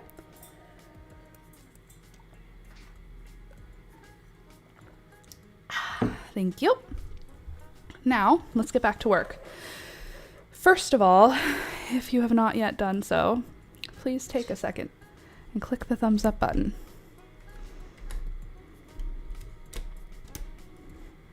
Thank you. Would be very helpful. I mean, you're already here, so you might as well click it, you know? It doesn't hurt you. It's free. It's the best way to show your support. That doesn't cost anything. And it's so fast. It's just a click of your mouse. So I'm gonna half double crochet across here. Thanks for the hearts, appreciate you. I'm gonna half double crochet across here until I am 9 stitches from the edge. Then I'm gonna chain 1 and turn. And now we need to figure out how many rows we're gonna have to do. Actually, I think we might be able to figure that out without having to... How many... Hold on. The number of stitches in this row, the last green row, divided by 2, that's going to be how... Oh, excuse me, that's going to be how tall. That's going to be how many rows we need. Okay, let me try here. 1, 2, 3, 4, 5, 6, 7, 8, 9, 10, 11, 12, 13, 14, 15, 16, 17, 18, 19, 20, 21, 22, 23, 24, 25, 26, 27, 28, 29, 30, 31, 32, 33, 34, 35, 36, 37, 38, 39, 40, 41, 42, 43, 44, 45, 46, 47, 48, 49, 50, 51, 52, 53, 54, 55, 56, 57, 58, 59, 60, 61, 62, 63, 64, 65, 66, 67, 68, 69, 70, 71, 72, 73, 74, 75, 76. Okay, so 76 is how wide our sleeve is. So 35, 38, right? 38 should be how many rows we need to do in the blue before we get like working on the neckline. Oh no, 38 would be the total number of rows, wouldn't it? With the neckline. And the neckline takes up, how many did we decide? 18 down to 10, so 8 rows. So if it's 38, and then we're going to minus the 8 rows for the neckline. So we have to do 30 rows of blue or teal, whatever. Okay, I can do that. Hopefully that mental math made sense to you, and hopefully it was right, because that's what I'm going with. I'm going to do 30 rows of this teal before we switch in to do the shoulder and neck shaping. I'm really, really hopeful I have enough of the teal yarn. I would love to win Yarn Chicken within like feet. My whole hope is that at the end of this sweater project, I will have almost none of any of these yarns left, because I'm kind of over them. Like, I don't care about them anymore, but I want to use them so that they're being used, because if they just sit in my stash, you know, they're just going to sit there forever. So I have so much of this yellow. I think I have enough of the yellow to do the rest of the sweater, but I think the teal I might run out of. So I'm concerned about that, and I'm thinking, if that is the case, what will I do?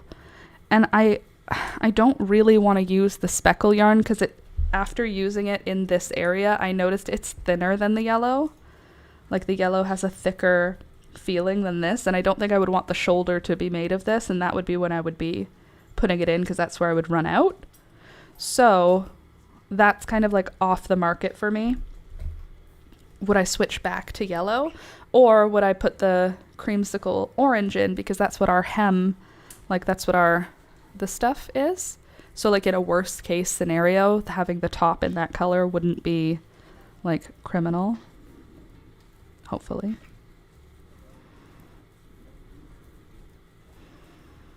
I'm just concerned that we don't have enough. Do you know how many times I've put myself in this position? Why do you just not buy the sweater quantity of anything, Laura? Because a lot of my yarn is either hand-me-downs or something I was drawn to or something that someone sent to me or Christmas gifts. Like, I have yarn from many a reason, and often when people gift you yarn or when you're, you know, going through your friend's yarn stash, you're not looking at sweater quantities of anything. You're looking at 1 or 2 balls of yarn in any one, like, fiber or color or whatever. So I just have lots of yarn in this mishmash of colors that isn't quite enough to do anything with. I think that I'm pretty much ready to do another scrap sweater. I think we should go over my yarn balls next week. I'll bring out all my yarn and we can see how many scrap balls I have, and if I have enough scrap balls to make a sweater quantity of yarn, then we can make a sweater. And we can also do it as a scrap sweater, like just like wind one huge ball of yarn every time we get to an end, tie it to a new yarn, keep rolling. Or we could do like an intentional stripe, like 1 stripe for each color type thing until we run out. That's also an option. I feel like the 1 color in each stripe might kill me, but I could probably, oh shoot, I wasn't counting. Sorry, I have to count back 9. 1, 2, 3, 4, 5, 6, 7, 8, 9.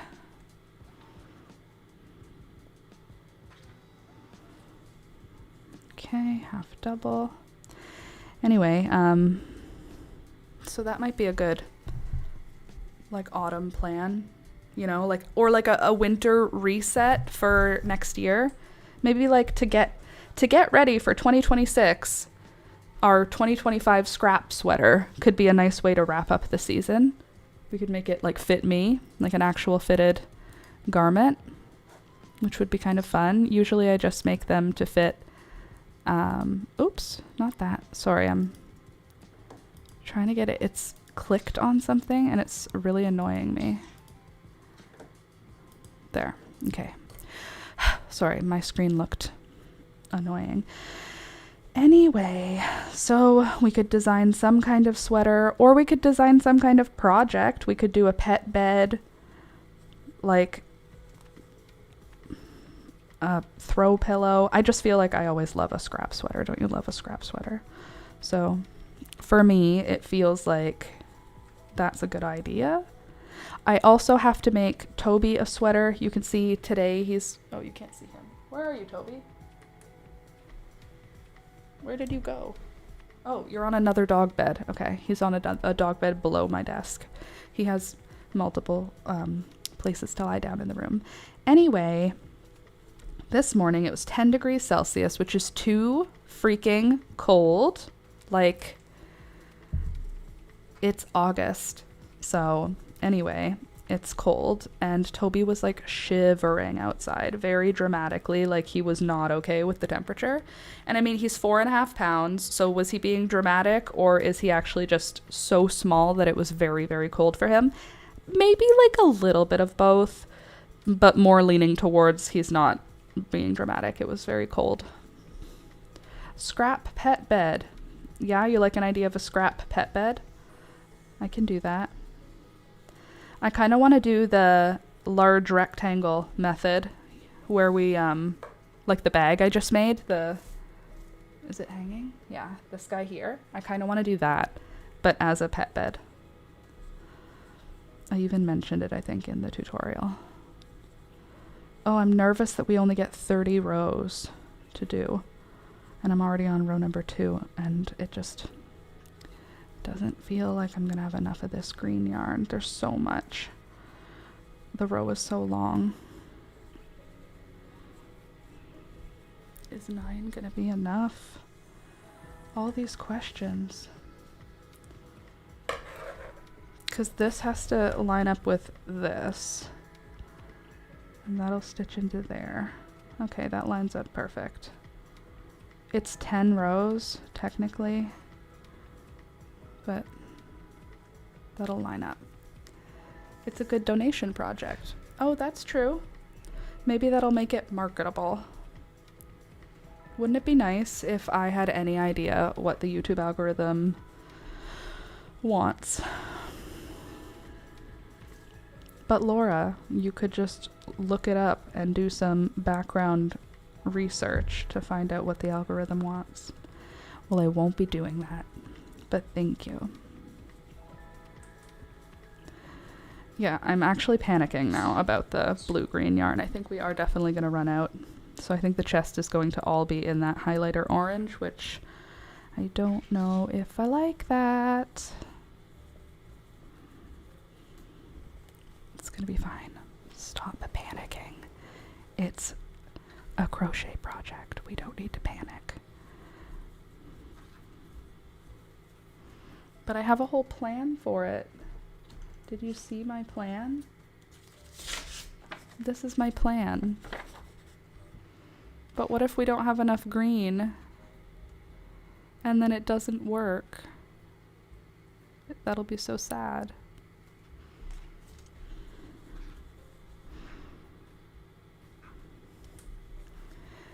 It would be huge, especially going into the holidays and next year.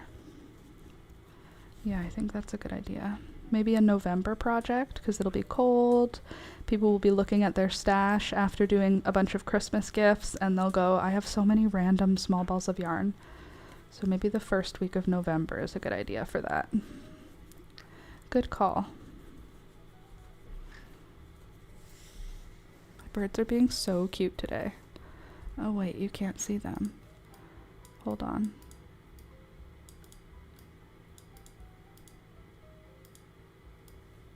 Come on, you. There. Look how cute they are. Well, you can only see one bird, but I promise they're both... Oh no, they're both there. You can see them. There. Now I can move me this way. And then my mic. And then I can move this whole shenanigan.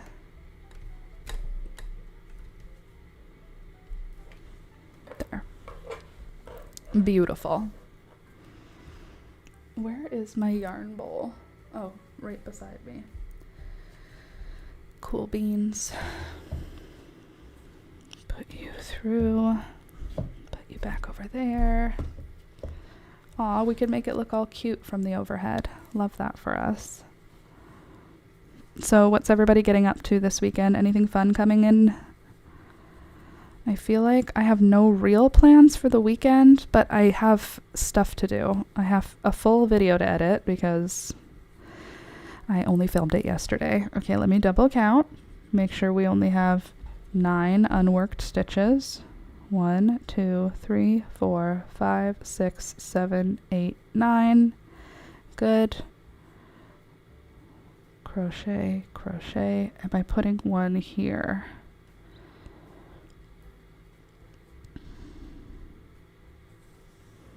I think I am. Yeah. Right? That looks right. Yeah. Chain 1 and turn. Beautiful. Now just repeat that 29 more times. 1, 2, 28 more times. We can do it. It's gonna work.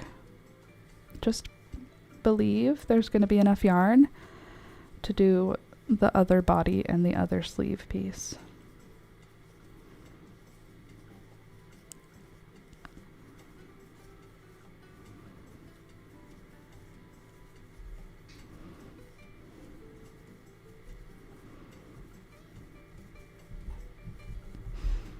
I have another idea. We could make the neckline insanely low with the full intention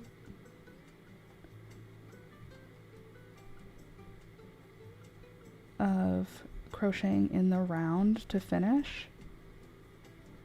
That could be cool.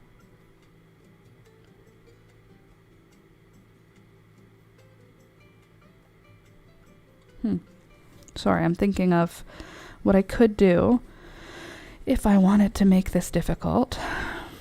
I could make the front and the back and the other sleeve up to this point. Then I could sew those pieces together as is and then crochet in the round. Like just sew the corners to the corners, and then I can crochet in the round for the like the mid body, shoulders, and neckline. That might be more of an experiment for another day. I don't know if I'm ready to jump into that. I'll have to have a think on that. Like start it working flat, and then at some point in the flat work, connect it and then work in the round, you know, instead of doing the whole thing in the round. I don't know. Could be cool. I also think I could do something like make the neckline super duper wide and super duper low, and then when I put the sweater together, it'll look crazy, like with a big wide neckline, but then I can crochet in the round just that, like just the yoke, you know, like if I was doing a raglan, just the top raglan part, I can just like raglan the shoulders together, like from the shoulders to the neck. That could work. It could also look cute to have in the round happening somewhere on here, but that would also change the look of the stitches because, you know, crochet has a front and a back to it, and when you work in the round, you don't show the back of the stitch, you just continually show the front. So it looks different. So maybe mixing it wouldn't work, especially if I'm doing it in the same color with the same stitch, then it'll really show up that the front and the back change happens when I switch into the round. Okay, scrap yarn, animal bed. I'll probably sell it as a dog bed, like market it as a dog bed, because animal bed probably doesn't have the same keyword search. So, dog bed. And I'll do a bunch of stripes. Or will I do one continuous rectangle? I think I'll do one continuous rectangle because that'll be less annoying than switching every row. It will look scrappier, but I think that's okay. And I think we'll do it in single crochet to keep it really, really dense. I think that'll be a good idea.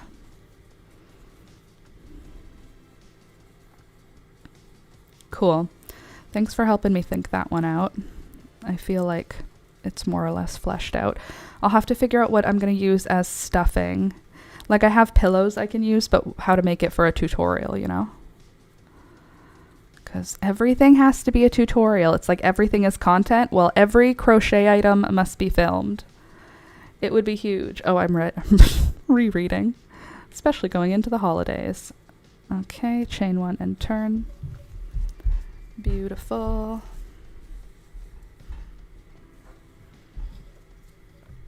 Oops, sorry, I hit the mic.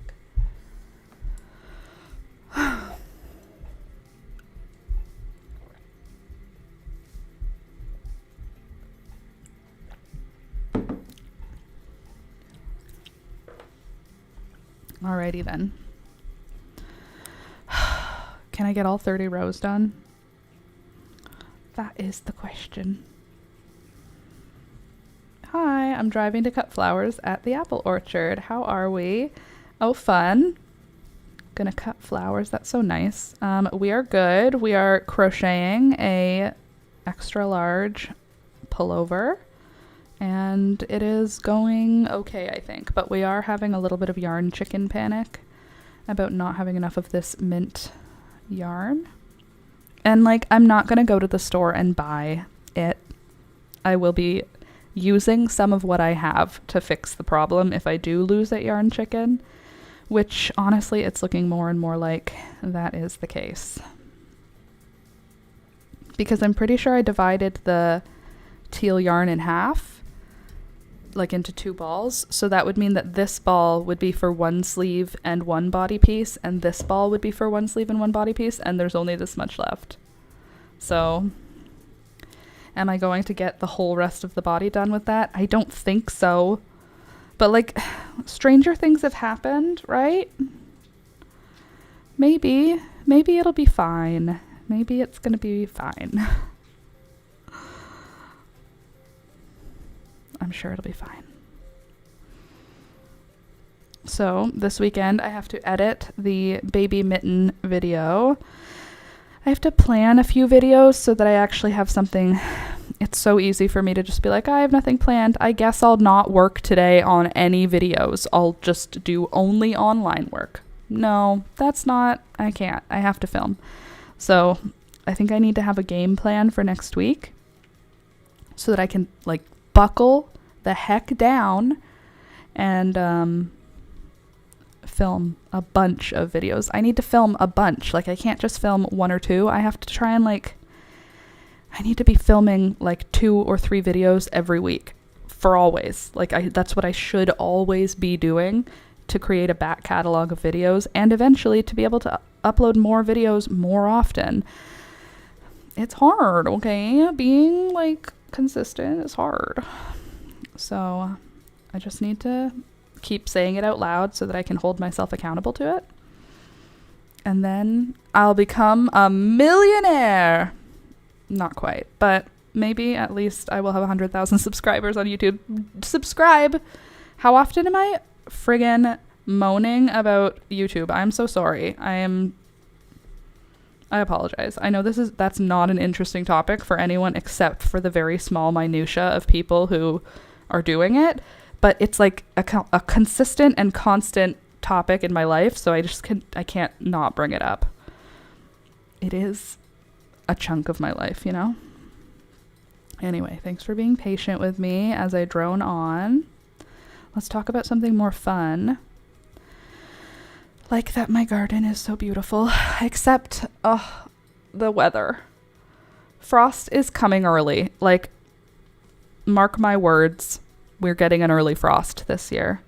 There is not a chance that we're going to make it to like October. I don't even think we'll make it to October before we get like a good frost. I'm nervous about losing my garden early, but I'm also like trying to like get comfortable with it because this year is not the same as last year. Last year I had flowers coming out of my garden for the entire month of October. I had bouquets coming out for the entire month of October. Am I lying? I don't think I'm lying. I think I'm telling you the truth. I'm going to go into our Discord and look in last October. And I bet you there's bouquet pictures. I bet you there is. Just hold on a sec. Because apparently my computer can't handle anything. My computer's a potato. You guys just hold steady for a second. It might get choppy because I'm using my computer and apparently that is too much to ask right now. But don't go anywhere. I'm here. I'm not leaving. I'm just scrolling. And it takes my computer's brain a long time to process. We share a lot of photos, you guys. You guys see every single angle of my garden for all of time.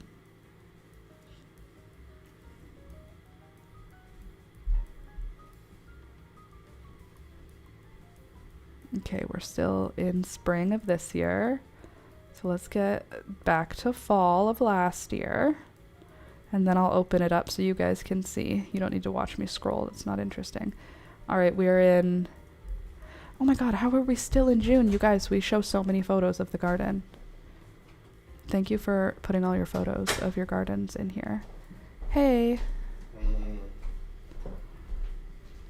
All right. Oh my God, Laura. You overshare on the internet. Don't worry about it. It's going to be fine. All right. We're still in May. All right. Can I search by date? Like, how is this happening?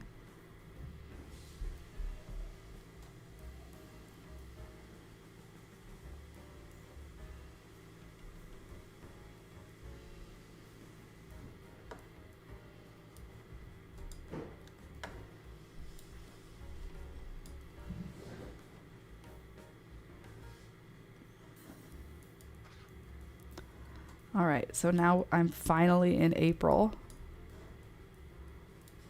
Oh my God, look at this. Look at this. Would you look at this? Please hold. Look at this.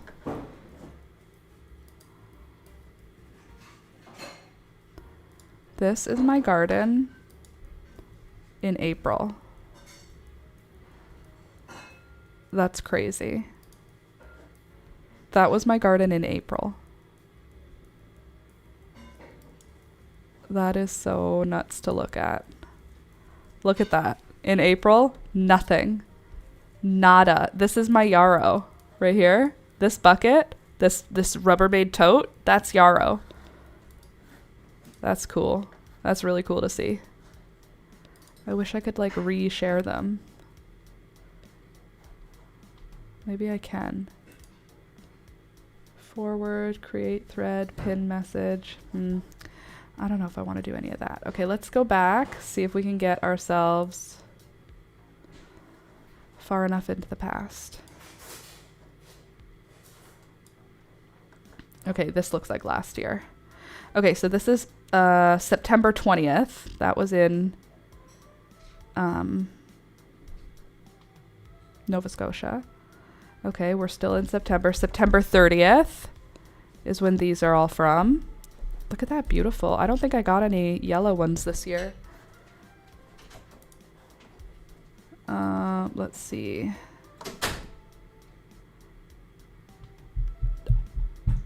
I think he just had soup. I didn't catch it until after. I think he just walked by with a bowl of soup. Okay, so this is October 16th of last year. There are still impatiens. My hostas are not all the way dead yet. The yarrow is still alive. The mint is still alive. Okay, so it's kind of all died off, I guess, by the middle of October. Hold on, not Portulaca. No, I don't remember the name of that one. Here's what the garden looked like on October 16th of last year. Like, there's still active flowers. There's still marigolds. It's obviously dying, but like, it's not all the way over. There's still sunflowers. There's still zinnias there. That's not going to be the case this year. I just know it. There's the yarrow from last year. Hummingbird salvia was still blooming. Million bells were still blooming. Mint was doing great. So I think that's probably it. How late did we get? I feel like yeah, look, November 13th. Look at this. November 13th last year. Do you see in the background? There's still flowers blooming. That's a straw flower. Yes, it's obviously not a summer garden, but like, to have that much life in November was like glorious. Like, look at this straw flower, so pretty. Look at some yarrow was still hanging on in the middle of November, November 13th, which is a long time ago. Okay, let's see how far did we get before before the life in the garden was gone. Okay, this is January, so that was it. That was the last, that November 13th was the last time we talked about the garden for, oh, that's Thunder. That's how he slept in our bed. God, he's so effing cute. I miss him so much. Oh, he was the best dog in the whole world. Look at how sweet he is. He's so pretty. He's such a pretty guy. He was so old. Lactantia? Lantana, that sounds right. Okay, anyway, November 13th was the last time I had flowers. I just don't think that's going to be the case this year. Now I want to look at like what our last big blooms were. Did any of the things I brought home grow? I don't think anything did except for the Queenie Lime Orange. I didn't grow any dahlias. Oh, look, there's the firecracker vine. Okay. And then mushrooms from when we went camping. I'm so nervous. We're going camping in October, and I think it's going to be freezing this year. Last year it was so warm. Okay, this is August 30th. Okay, so this is exactly this time last year what was blooming. God, I love Discord. Thank you for whoever made me get Discord. Look at the way my plants grow. Oh, I'm so happy that... Oh my god, my Hoya is huge compared to last year. I didn't realize how much it had grown. And my umbrella tree got knocked back. There's my coffee tree from last year. She's so much bigger now.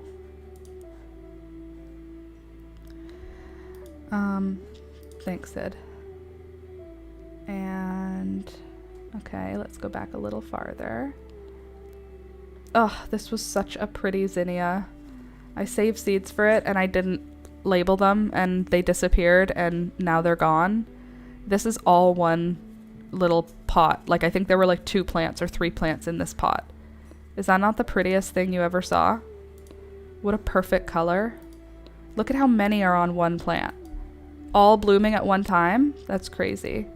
And that was August 26th. And that. I got seeds for that. Good, good, good. Yes, yes, yes. Oh, I'm so happy this also grew. I grew this from seed. This is not the variety of feverfew that we have growing where I live, but I collected seeds when we went to Toronto, and now I have tons of this in my yard. And anything else really exciting? I think I did better with alyssum this year. I think maybe my alyssum is more spectacular this year than last year. Oh, those Apricota Cosmos just steal my breath. Look at how beautiful they are. Spectacular. Okay, let's see if I can find like a picture that shows the sweet alyssum in context. Okay, I have that color again. I have both of those colors again this year, so much for intentionally planting only specific zinnia seeds that did not work out for me.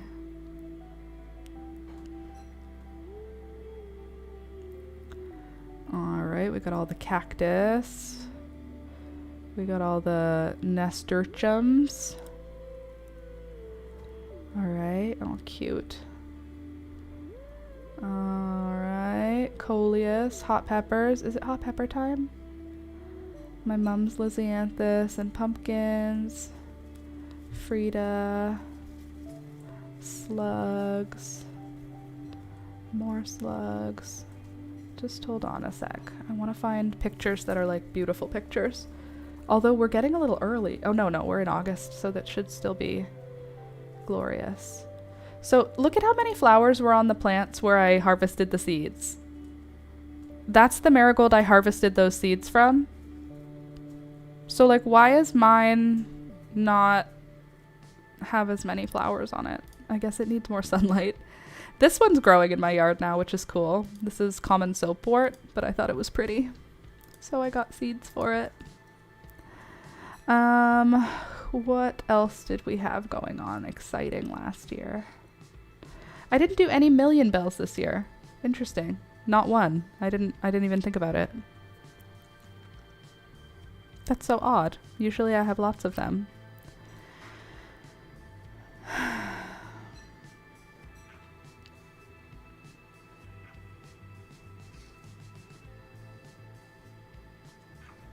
Okay, so beautiful coleus last year, beautiful cleome last year. Snapdragons were cute. I've seen both of those 2 colors of scabiosa, so that's cool. What else was really exciting about last year? I feel like this year's been so beautiful that I don't know what I missed out on. You know what I missed out on? I didn't have a lot of healthy nasturtiums this year. Like, that's a really healthy, leafy nasturtium. I don't have very many of those this year. I have lots of nasturtiums growing, but not like robust. This was not the nasturtium year. I feel like this was the sweet alyssum year. And last year I had a way better nasturtium year. Hold on, let me see if I can find. There's a picture of like the garden, I think. Yeah, like look at how much nasturtium is growing in this picture. It's everywhere, and I feel like it's not doing that now. Those are beautiful white zinnias. Maybe I need to grow white zinnias actually. They are pretty. I think I'm growing this one this year, this pink to blue or pink to purple. I think I have that.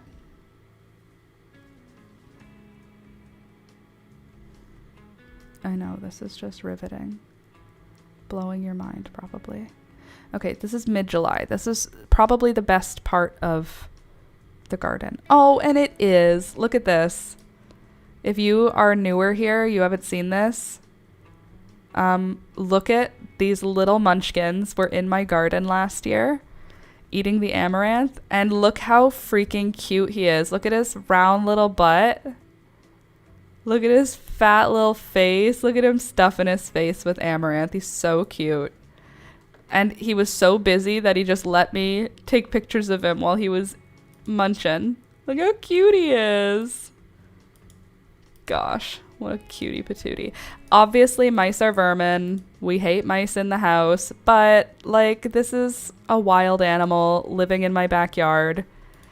Eating my house, not my house plants, eating my garden plants. Look at, he's sitting, this is a nasturtium vine. Look at, this mouse is so small. He's holding the nasturtium vine as his whole grip. Oh, look at him. He's so cute and little. He's so healthy.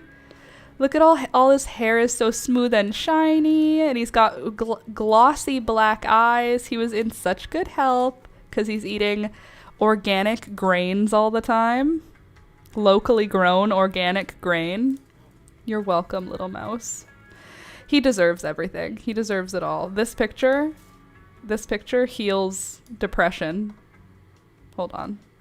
My computer just died. This picture heals depression. This picture has been confirmed to cure many diseases. Look at his little feet. He's so cute.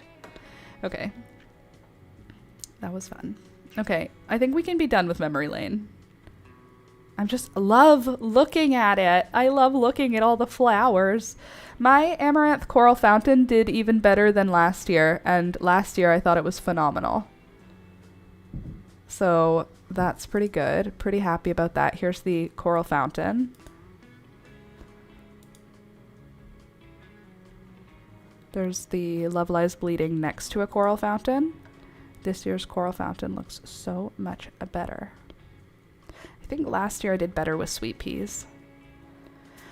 So I think next year I'm going to concentrate more energy on sweet peas and nasturtiums. Look, there's that plant from last year that I got on sale. And now it's huge. Buy the clearance items, friends. Oh, look at that nasturtium. Why didn't I get more flowers from her? Look at her. She's beautiful. I am woman. Okay, we need to get off this. We need to go be interested in now. We don't need to worry about this stuff. Oh, but it's so pretty. Okay, we can be done. We can be done. All is well. We don't have to look at all of the garden things. Jump to present.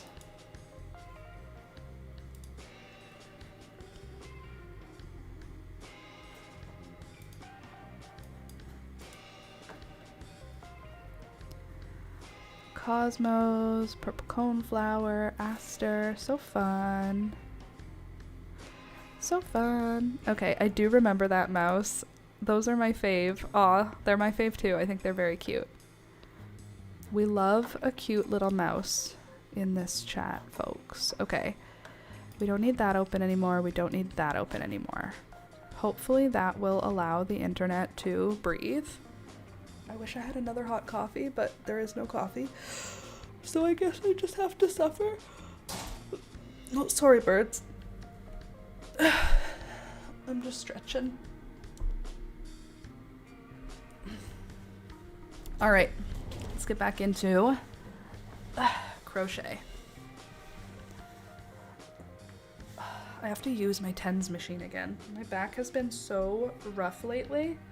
It's just been really more painful than I want. My hip and my backs have, my hips and my back have just been wild on fire. All right.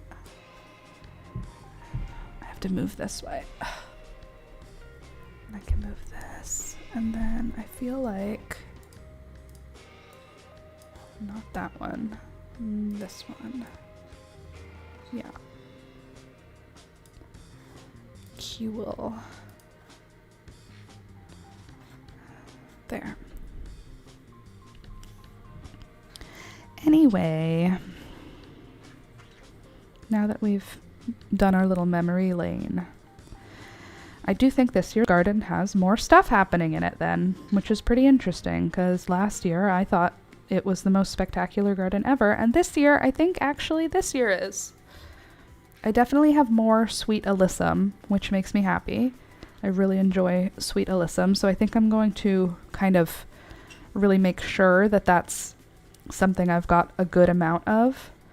And I think what I'm going to do is get some seed starters that have a bit of a deeper, or maybe not deeper, maybe a wider top. Maybe not deeper, but wider. And then I can use that to start my alyssum in by just like broadcast sowing, because sweet alyssum needs light to germinate. So I can do that, and then I can just leave them in there until it's time to put them outside. The thing is, sweet alyssum also likes coming up outside. Like, it likes when you just like scatter the seeds. So I have to worry about that. I have to repot my houseplants. The ones that need to be repotted, I have to do it like this weekend. This weekend's going to be a big weekend. I'm also already committed myself to helping my friend remove the paint from her front door and then prep her front door to be repainted.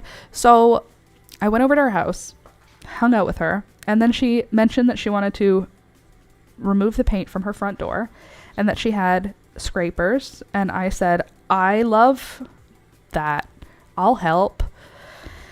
And then I started scraping at the door. I got like probably 1/4 of all the paint off of like one area of the door. No, I got all the paint off of 1/4 of the door, but I used this scraper, which turned out to be a wood chisel. So the door is so scratched up now that I feel horrible.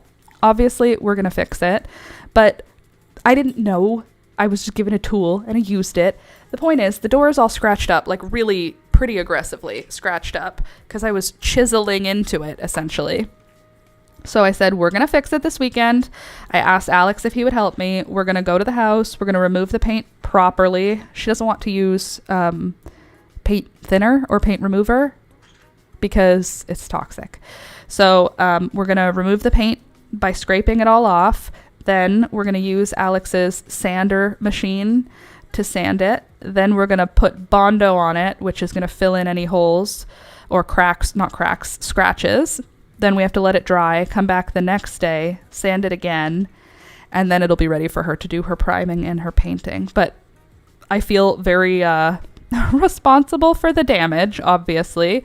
So I said, don't, because her partner was like, and I was like, just take it off your mind. It's not your problem. I'm going to handle it. And they went, okay. And then I came home and I was like, why did I say I would handle it? No one asked me to handle it. Why did I offer to start scraping it? Why? Why didn't I just go over and play with my friends' babies? Why didn't I do that? Why did I have to be like, I can help with something? And then I made it worse. So, moral of the story, do what you can, but don't don't have overconfidence in your abilities. I have so much confidence in my ability to figure something out.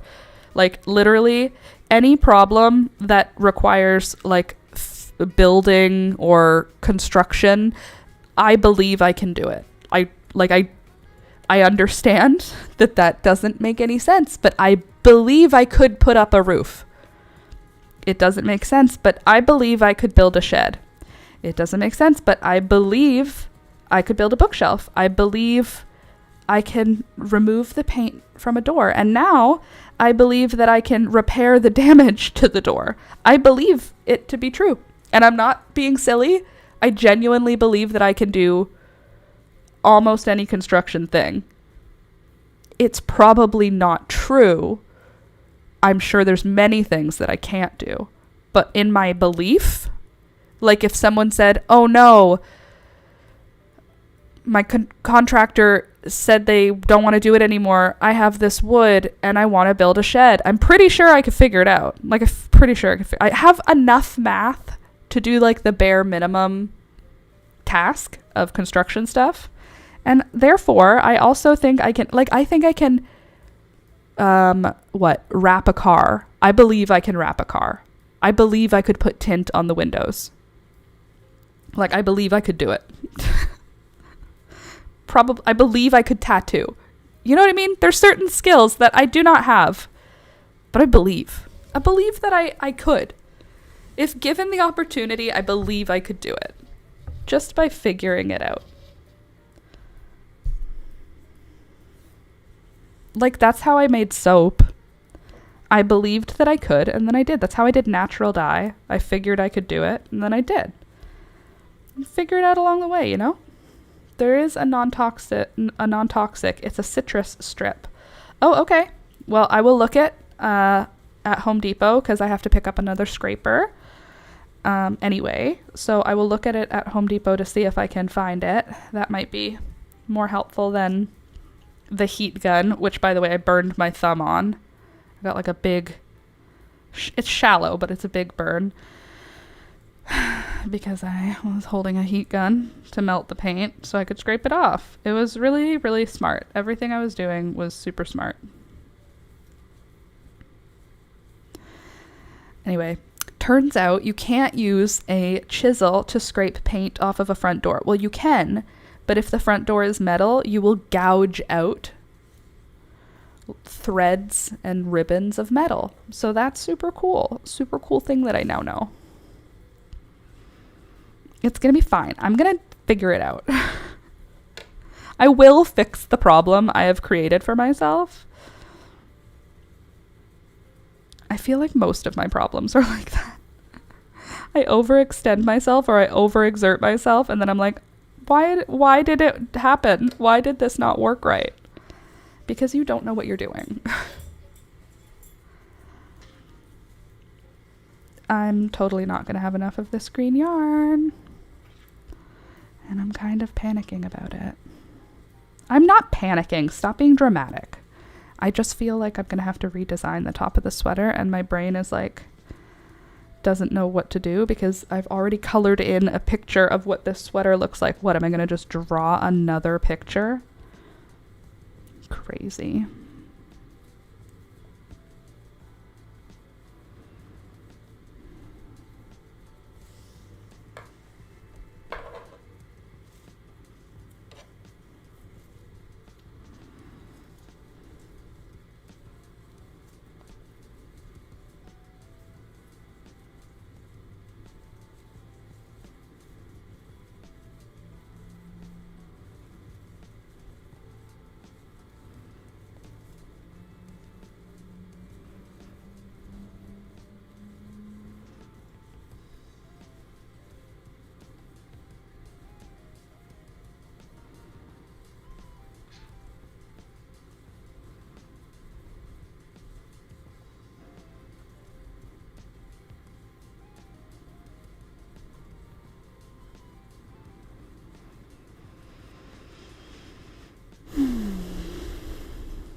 Okay, I can only do 30 rows in this. Well, 32, 31, because the first one is this first row with no decrease. So 1, 2, 3, 4, 5, 6, and I'm on row number 7 of 30. And then we can change colors. Or maybe we could change colors if I'm on row 7, maybe we can change colors at like row 27. We'll do 20 rows in the teal. I can't believe how well everyone is behaved today. Are they all medicated? Literally, right? No. Well, yeah, Rohan is. Rohan has his gabapentin and his steroid. He still doesn't have his, whatever is the new one, Zoloft, or there's Zoloft, or I don't remember what the other one is. He has another new anti-anxiety medication that has not been filled yet. The prescription's not been filled. We filled it. They haven't called us to pick it up. It's not Zoloft, is it? It's the other one, the other anti-anxiety med. Anyway, he's going to be taking that also. But right now it's just the gabapentin and the steroid, and he's tolerating both really well. Rohan is great. The birds are in a good mood right now, not being trouble. Toby is so happy because he has a sweater on. And I think Peekaboo left. Peekaboo? Pika? Where are you? I don't know where she is. She might be in Alex's office right now. But you're right. Everybody's not screaming or chasing each other or being dramatic. Everyone's just quietly getting along. We love that for us. Finally, the animals are on the same page and they understand the rules and the organization. And the birds are so good in the morning now. Every morning I open up the cage. I take the cover off. There's a cover that goes over the cage at nighttime because they like it to be dark and it's not dark enough for them. Like they'll stay awake too late and then they'll be really cranky the next day. They need like fully to have darkness or else I don't want to get bit a lot. And if they don't have the cover on, they bite me. So the cover has to go on. Anyway, I used to think covers were like cruel and I was like, nope, they like darkness and it keeps the temperature a little bit warmer in the cage overnight. It's literally what they want. Anyway, I take the cover off in the morning. I say, good morning, good morning. They like twiddle, twirtle, whatever, make their bird noises, so happy. And then I just, I go and I say, I'm going to give you some fresh water and I'm going to get you some fresh breakfast. And then I say, good morning, good morning, good morning. And as I'm getting their water, they're tweeting at me and I'm saying, good morning. And they're going, good morning. And I'm saying, good morning. And then I come over and I say, what do you want? And Beelzebub goes, out. And I say, you have to go poop. You have to go poop before you can come out. And I swear, Gary and Beelzebub both go to a perch, different locations in the cage where they like to go, and they poop. And then I say, good. What do you want? And then Beelzebub says, out. And then I say, okay, you can come out. And then I open the cage. And then they're free for the day. But like, they understand that they can't come out in the morning until they go poop and until they say out. She has to say out and she has to go poop.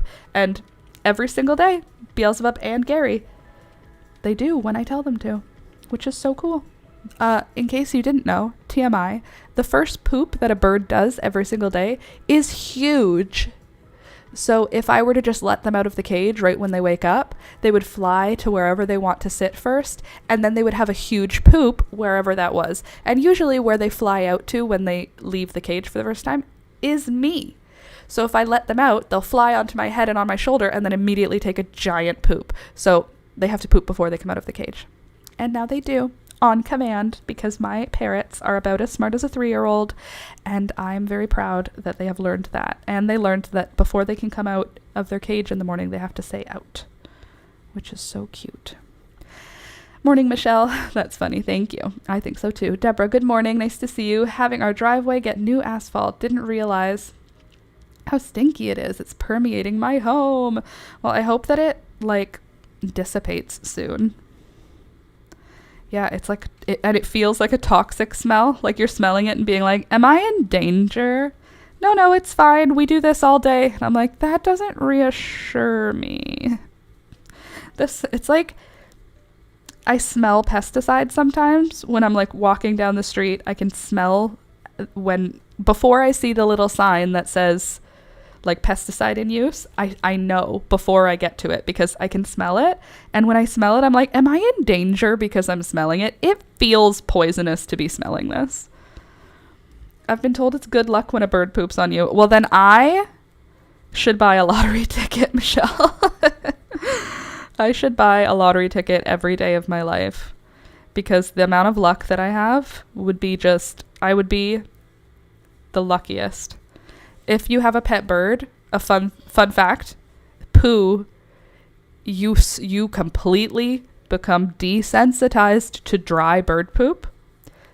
At first, when we got them, if I found a dried bird poop somewhere, it would make me gag. I thought it was just disgusting because it's poop. Now, it's like, oh, it managed to stay here until it dried. Love that for me. Go gets a Lysol wipe and cleans it up. But like, you become so wholly desensitized to bird poop because they poop every 15 minutes forever. So since they're pooping all the time, either you have to have areas for them that are safe with poop underneath, like this is a pee pad under their jungle gym, so I just have to change those out, or you just have to be comfortable with spot cleaning around your house all the time, which is what we do also, because the birds are free flying in the house. They usually stay where we are, so if I go downstairs to go to the bathroom, they usually will fly downstairs with me to go to the bathroom, or if I take a shower or something, or like if I go to Alex's office, they come with me. So in that transition, they can poop. But you just have to be happy to pay a lot of money in Lysol wipes. We use a lot of Lysol wipes. We have to mop like lots, like lots. Like multiple times a week I have to mop, but every single day I have to spot clean. I didn't spot clean last night. I did in the afternoon, but not before bed. And I can see there's like poops that I can see underneath of this cage because this branch hangs over the cage. So whenever they sit on this branch and poop, it goes on the floor. So I have to mop today. I've been pooped on by a chicken. So that was good luck probably. Chickens were so fun. Same with chickens though. They poop like they don't have control of when they're going to poop. It just happens. I mean, they have control within like a minute, it's not like they're going, oh, I have to go poop. It's like, I poop every 15 minutes. Hopefully I'm in a spot that's good for pooping.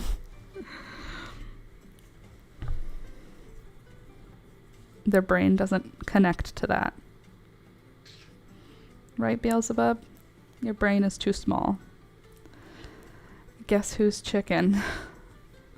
Candace came over to our old house when we lived on the farm and had chickens, and she got to meet our chickens. And when she got to hold one, poops. You must also have fur balls and cat yak. No fur balls, thank God. Neither of our cats have ever had vomit. Peekaboo, I don't think she's ever vomited. Knock on wood, but I don't think Peekaboo's ever vomited. And Rohan vomited last week because he ate grass. When we took him outside, he ate grass with my friend when my friend was over. So later on, he threw up grass inside, and that was the first time he had ever thrown up. Thank God for the no hairballs. We had a cat growing up named Princess Willie, and she would get hairballs, and it was a terrifying sound. The sound of a cat coughing up a hairball is like, it's wretched. I have that problem. Great. Well, I'm sorry that you have that problem, but I am very glad that in this iteration of our pet family, that's not one of the problems we have. At least at this time, it's not one of the problems we have. Who's to say, you know? I don't think CJ threw up either. Toby has thrown up outside a couple of times after drinking a bunch of water, and then he runs outside down the stairs and then throws up the water. And the birds don't throw up because they're birds.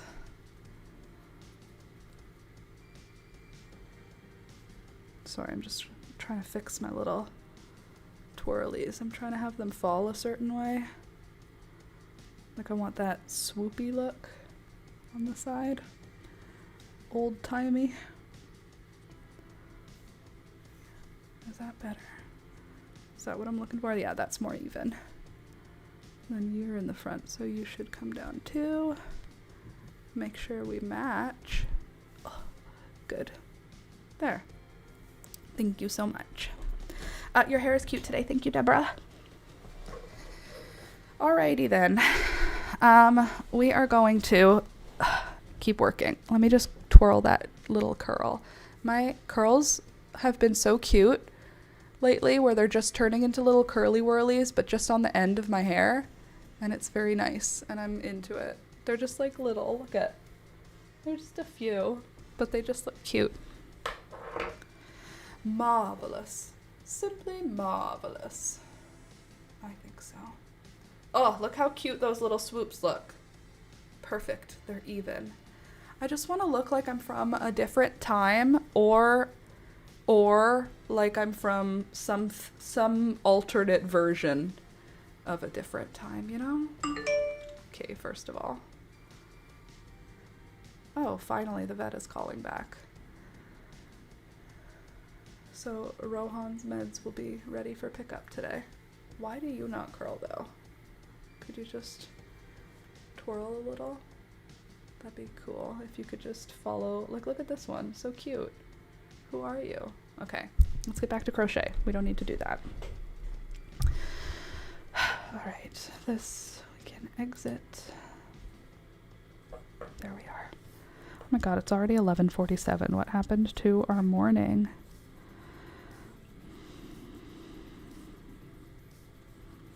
That's crazy. That took a whole week. Our appointment was last week, wasn't it? It wasn't this week. No, it was last week. So it took a whole week. They said it was going to take 2 to 3 days to fill that. Well, now we're going to get Rohan's whatever anti-anxiety med, and then he will be a happy, happy kitty. I mean, he seems pretty chill right now. I don't think we've had an accident for several days now either with Rohan, which is great. Love that for us.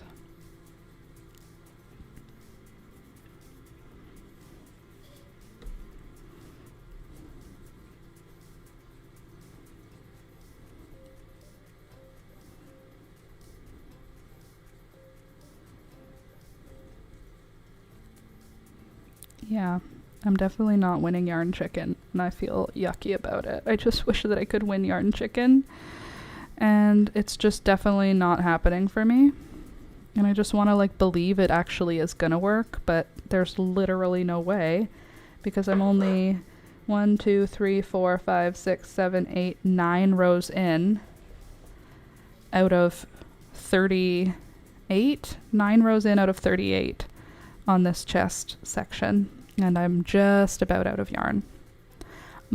Bummer. A major bummer.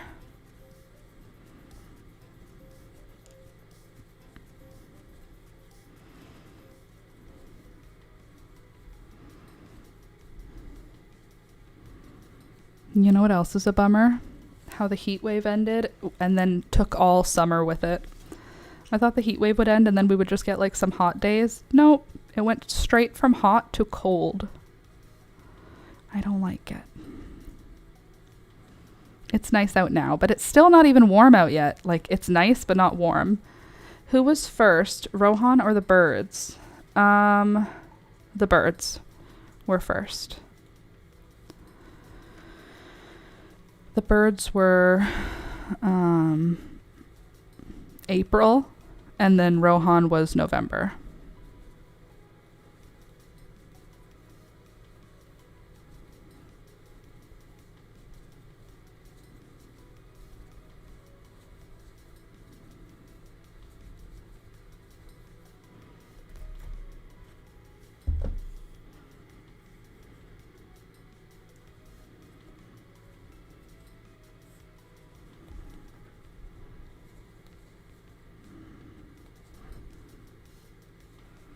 Look how cute the birds are being today. I don't know why they've chosen that spot to cuddle, but I love it. I love the little location they've chosen. Do, do, do, do.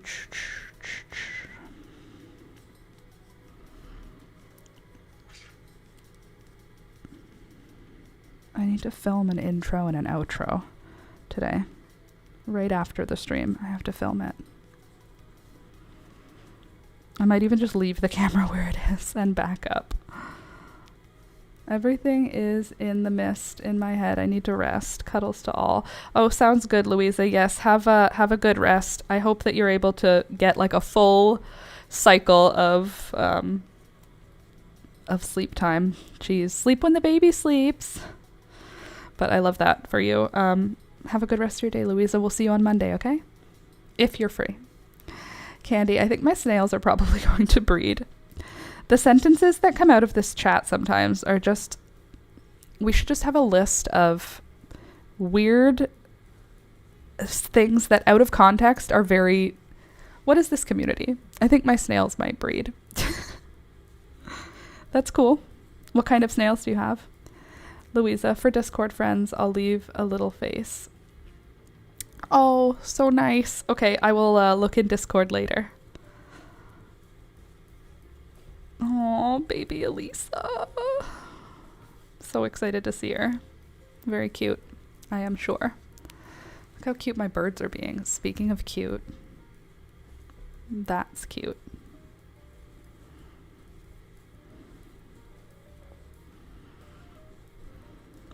So,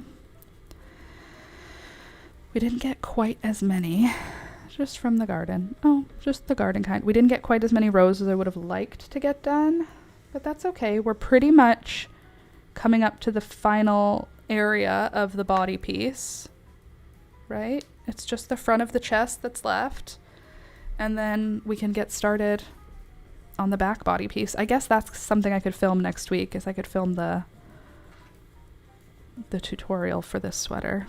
Ugh, it's gonna be so much work. It's gonna be so much time. That's the thing with crochet projects that are big like this. It's like, this is gonna take hours to crochet, but how much of this is gonna be instructions? So it's like, I film, but it takes 2 days because I need to film for 5 minutes and then crochet for 2 hours, and then film for 5 minutes and then crochet for 2 hours, like for a sweater like this.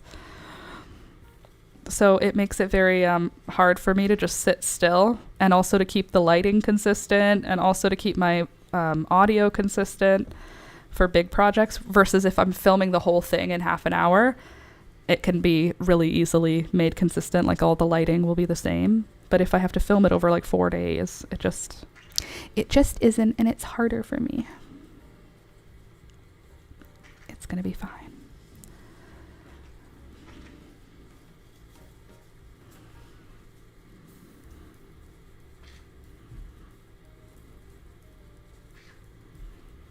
Anyway, if you haven't clicked the thumbs up button yet today, please click the thumbs up button. Helps the channel grow, and you're already here. Thank you. Like, I believe I could create a snare and catch an animal in the wild. You know what I mean? I believe I could create a fishing rod. Like, I believe if I was put in Castaway, I would survive. That kind. Like, I think I can MacGyver through life. Going back to that conversation, I was trying to get the words out properly, like I could do any construction project. What I mean is that, like, I could survive. Not like against attacks or anything, but like against the wilderness, for sure. Like, if the apocalypse was just I'm the only person left, I could survive it. If the apocalypse was like I have to fend for myself, no. I'm not gonna fight for it, but I could definitely like build a fire, find clean water, build a shed. You know, all the important things. Jeez. This is a long row. Alex has a wide chest. I hope this is not going to be crazy long, like gorilla long arms. Hopefully I didn't make it. I didn't. I know it fits. I don't know why I'm being paranoid. I know this sweater shape. I know it well. I've made this sweater like 26 times, 27 times. I know what I'm doing. Every time though, you never know. Maybe this time will be the time that I forget how to do it and now it doesn't work.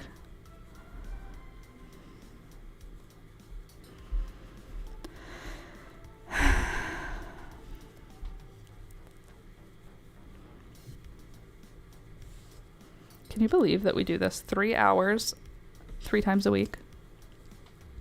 I love doing this. I love hanging out with you guys. I love just chit-chatting and shooting the stuff.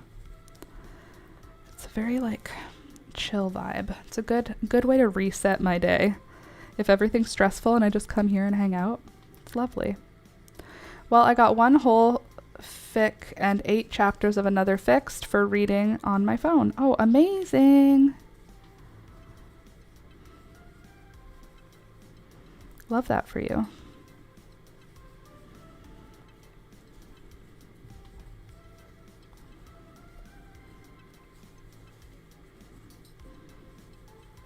I'm going to put on music and I'm going to film. No, I'm not. I'm going to put on music and I'm going to edit. That's what I'm going to do. Discord, no, put that public on here though. I know Louisa already said I'm not going to look now because I don't even want to risk it, but I will look. We have a private Discord. We have a public Discord and a private Discord. Public Discord like is a guest lounge, and then the private Discord is for all patrons and YouTube members, and we share pictures and videos and text and whatever, links and chat in there. And it's basically just like a big chat room with lots of divided conversation windows that you can go into and like show your plants or your pets or whatever. And we also have private windows in there where you can share like a picture of your kid, or you could share, that's not a good example, but you could share a picture of your dog if you don't want people to see your dog, or you could share a picture of yourself if you don't want to share it with like the general world. You can still share, like people often post themselves with their like handmade item on in that sort of thing. So it's like if you're not wanting to share yourself with the whole internet, but you do want to share what you're working on, that's like a good place because it's nice and cozy there. I think I'm gonna do cheesy rice and beans for lunch. Yum. And I should wash the cat fountain while it cooks. That's a good idea. It's time for me to wash the cat fountain also because it's almost out of water. So either it evaporated or the cats love it so much. And I don't know for sure what the truth is. It could be either or, you know? I know Toby drinks out of it. The birds don't use it anymore. They've like completely lost interest, which is interesting because it's moving water. The birds would, like when we got it, I was like, the birds aren't even going to let the cats near it because it's like a fountain. I thought they were going to love it. But they kind of lost interest real fast. And now it's just the cats and the dog. Or projects or fun plants we find outside. That's true. Or... honestly, anything. It's just free. It's just a free conversational place. And it's a good, cozy place, I think. It's not a free place. I mean, there's freedom. Do you know what I mean? Did you recently get yours? Hold on. Did you recently get yours? No. I did not recently get it. I got it. Well, yes, I did. We got it when Rohan was having more accidents. Sorry, my brain died for a second there. When Rohan started having more accidents, when we took him to the vet said, does he have adequate access to water? And we were like, yeah, of course. But then I went home and Googled it. And then we decided, okay, he needs access in every single room. So now the kitchen has 2 bowls of water, like on opposite ends of the room. The bathroom has 2 bowls of water on opposite ends of the room. Our bedroom has a bowl of water. This room has the fountain. I was like, does this room not have one? The fountain. And Alex's room has a bowl. A bowl? A saucer? No, his is a bowl. So there's water in every room now, including running water. So there's no reason why Rohan should not be drinking water. That's what we thought the problem was that they originally. Now we know it's anxiety or stress or something, but we thought it was a UTI. I had to switch to washing mine with a designated loofah gourd because the everyday kitchen sponge was causing life to grow in it. Gross. I didn't know that. Okay, well, I haven't seen life in mine. I've seen seeds grow in mine, but I've not seen any life. I've had a little bit of calcification in the metal, like on the metal from the water, but no pink slime or anything like that, which I've had before in like a water bowl that sits on the floor. So nothing like that. But we're also really like I take the bowls off the floor at night, the food bowls, and they all get washed. And then the water bowls get washed every night when we pick up the food bowls. So we pick up all the bowls basically off the floor at night, wash all of them, and then put the water bowls back on the floor in their designated spots. And then the food bowls sit washed in the drying rack so that they're ready for the next morning when I have to feed everybody. So they're getting fresh water every day, and they're getting running water every day. And I'm fine with that because I don't have any. Here's the thing. Like, that's a bit much. When we had CJ and just CJ, it was like, there's a bowl of water on the floor and we'll change it every couple of days. Every day we'll fill it, like we'll take it to the sink and rinse it and then fill it with water. But it's every couple of days that we were actually like washing it out. Whereas now it's like there's so many animals that now it just has become, at night we clean up the animals. It's like spot clean for the parrots, wash out all of their bowls. So it's just part of the job now to wash everybody's bowls for all of the different purposes. So therefore the water bowls just get washed a lot more than they ever used to. Once you get to a certain number of animals, you have to have like a system, and then that ends up making it easier to do like more clean stuff with them, which is cool. Yeah, I kept having to peroxide my fountain, and I was like, why is this coming back? It was the dish sponge. That's so weird. No worries, I totally understand. My brain hasn't been working all week. I have a designated loofah. I only use dish soap with clean hands, and then I microwave the loofah when I'm done. I was highly sick of dealing with mildew. Yep, I don't like dealing with mildew either. It's one of the worst things ever. That smell, that mildew smell. We don't love her. Anyway, so far so good, but it is fountain cleaning day because the fountain is not running water right now. So that means that it's empty enough that it won't be too heavy to lift because it's pretty heavy when it's full of water. And then it'll be easier to clean. There we go. I did a row. So now let's double count how many we've got. 39 is what we need because this one is our extra row. So 1, 2, 3, 4, 5, 6, 7, 8, 9, 10, 11, 12. We made it to 12 rows today out of 39. 39 will include the neckline. Ta-da! Isn't she beautiful? Ta-da! Oh, geez, sorry, I just hit the mic real hard. Hopefully that didn't ding your eardrums. All right, I'm going to just put this away now. We're done with it for today. I'm going to put all the yarn into the same basket. Get all my yarns in one basket, as it were. And then, nope, that's not from that. Then the sleeve, we can roll her up. Which fountain did you actually get? Let me check. Whatever one was recommended to me.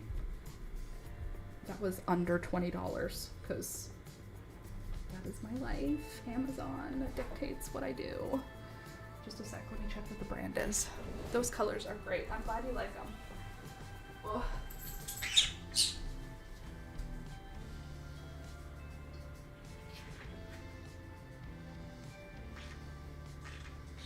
Feel Needy.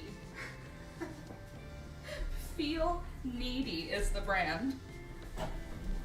I literally didn't even look at the brand. Feel Needy is what it's from. Whatever that means. Sorry, I didn't look when I bought it. It was just, my friend said, she said she liked she told me something. My friend who had the 2 cats.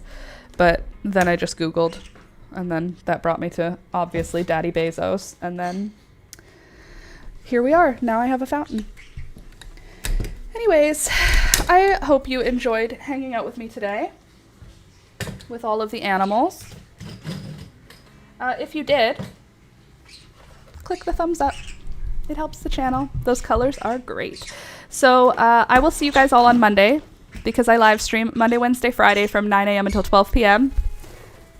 And my birds are gone. So I will see you guys on Monday. I hope you had fun. If you did, click the thumbs up button. If you would like to come back and chat with us in the future, subscribe. Monday, Wednesday, Friday, 9 a.m. until 12 p.m. I am always here, and almost always on Tuesdays I have a new tutorial come out.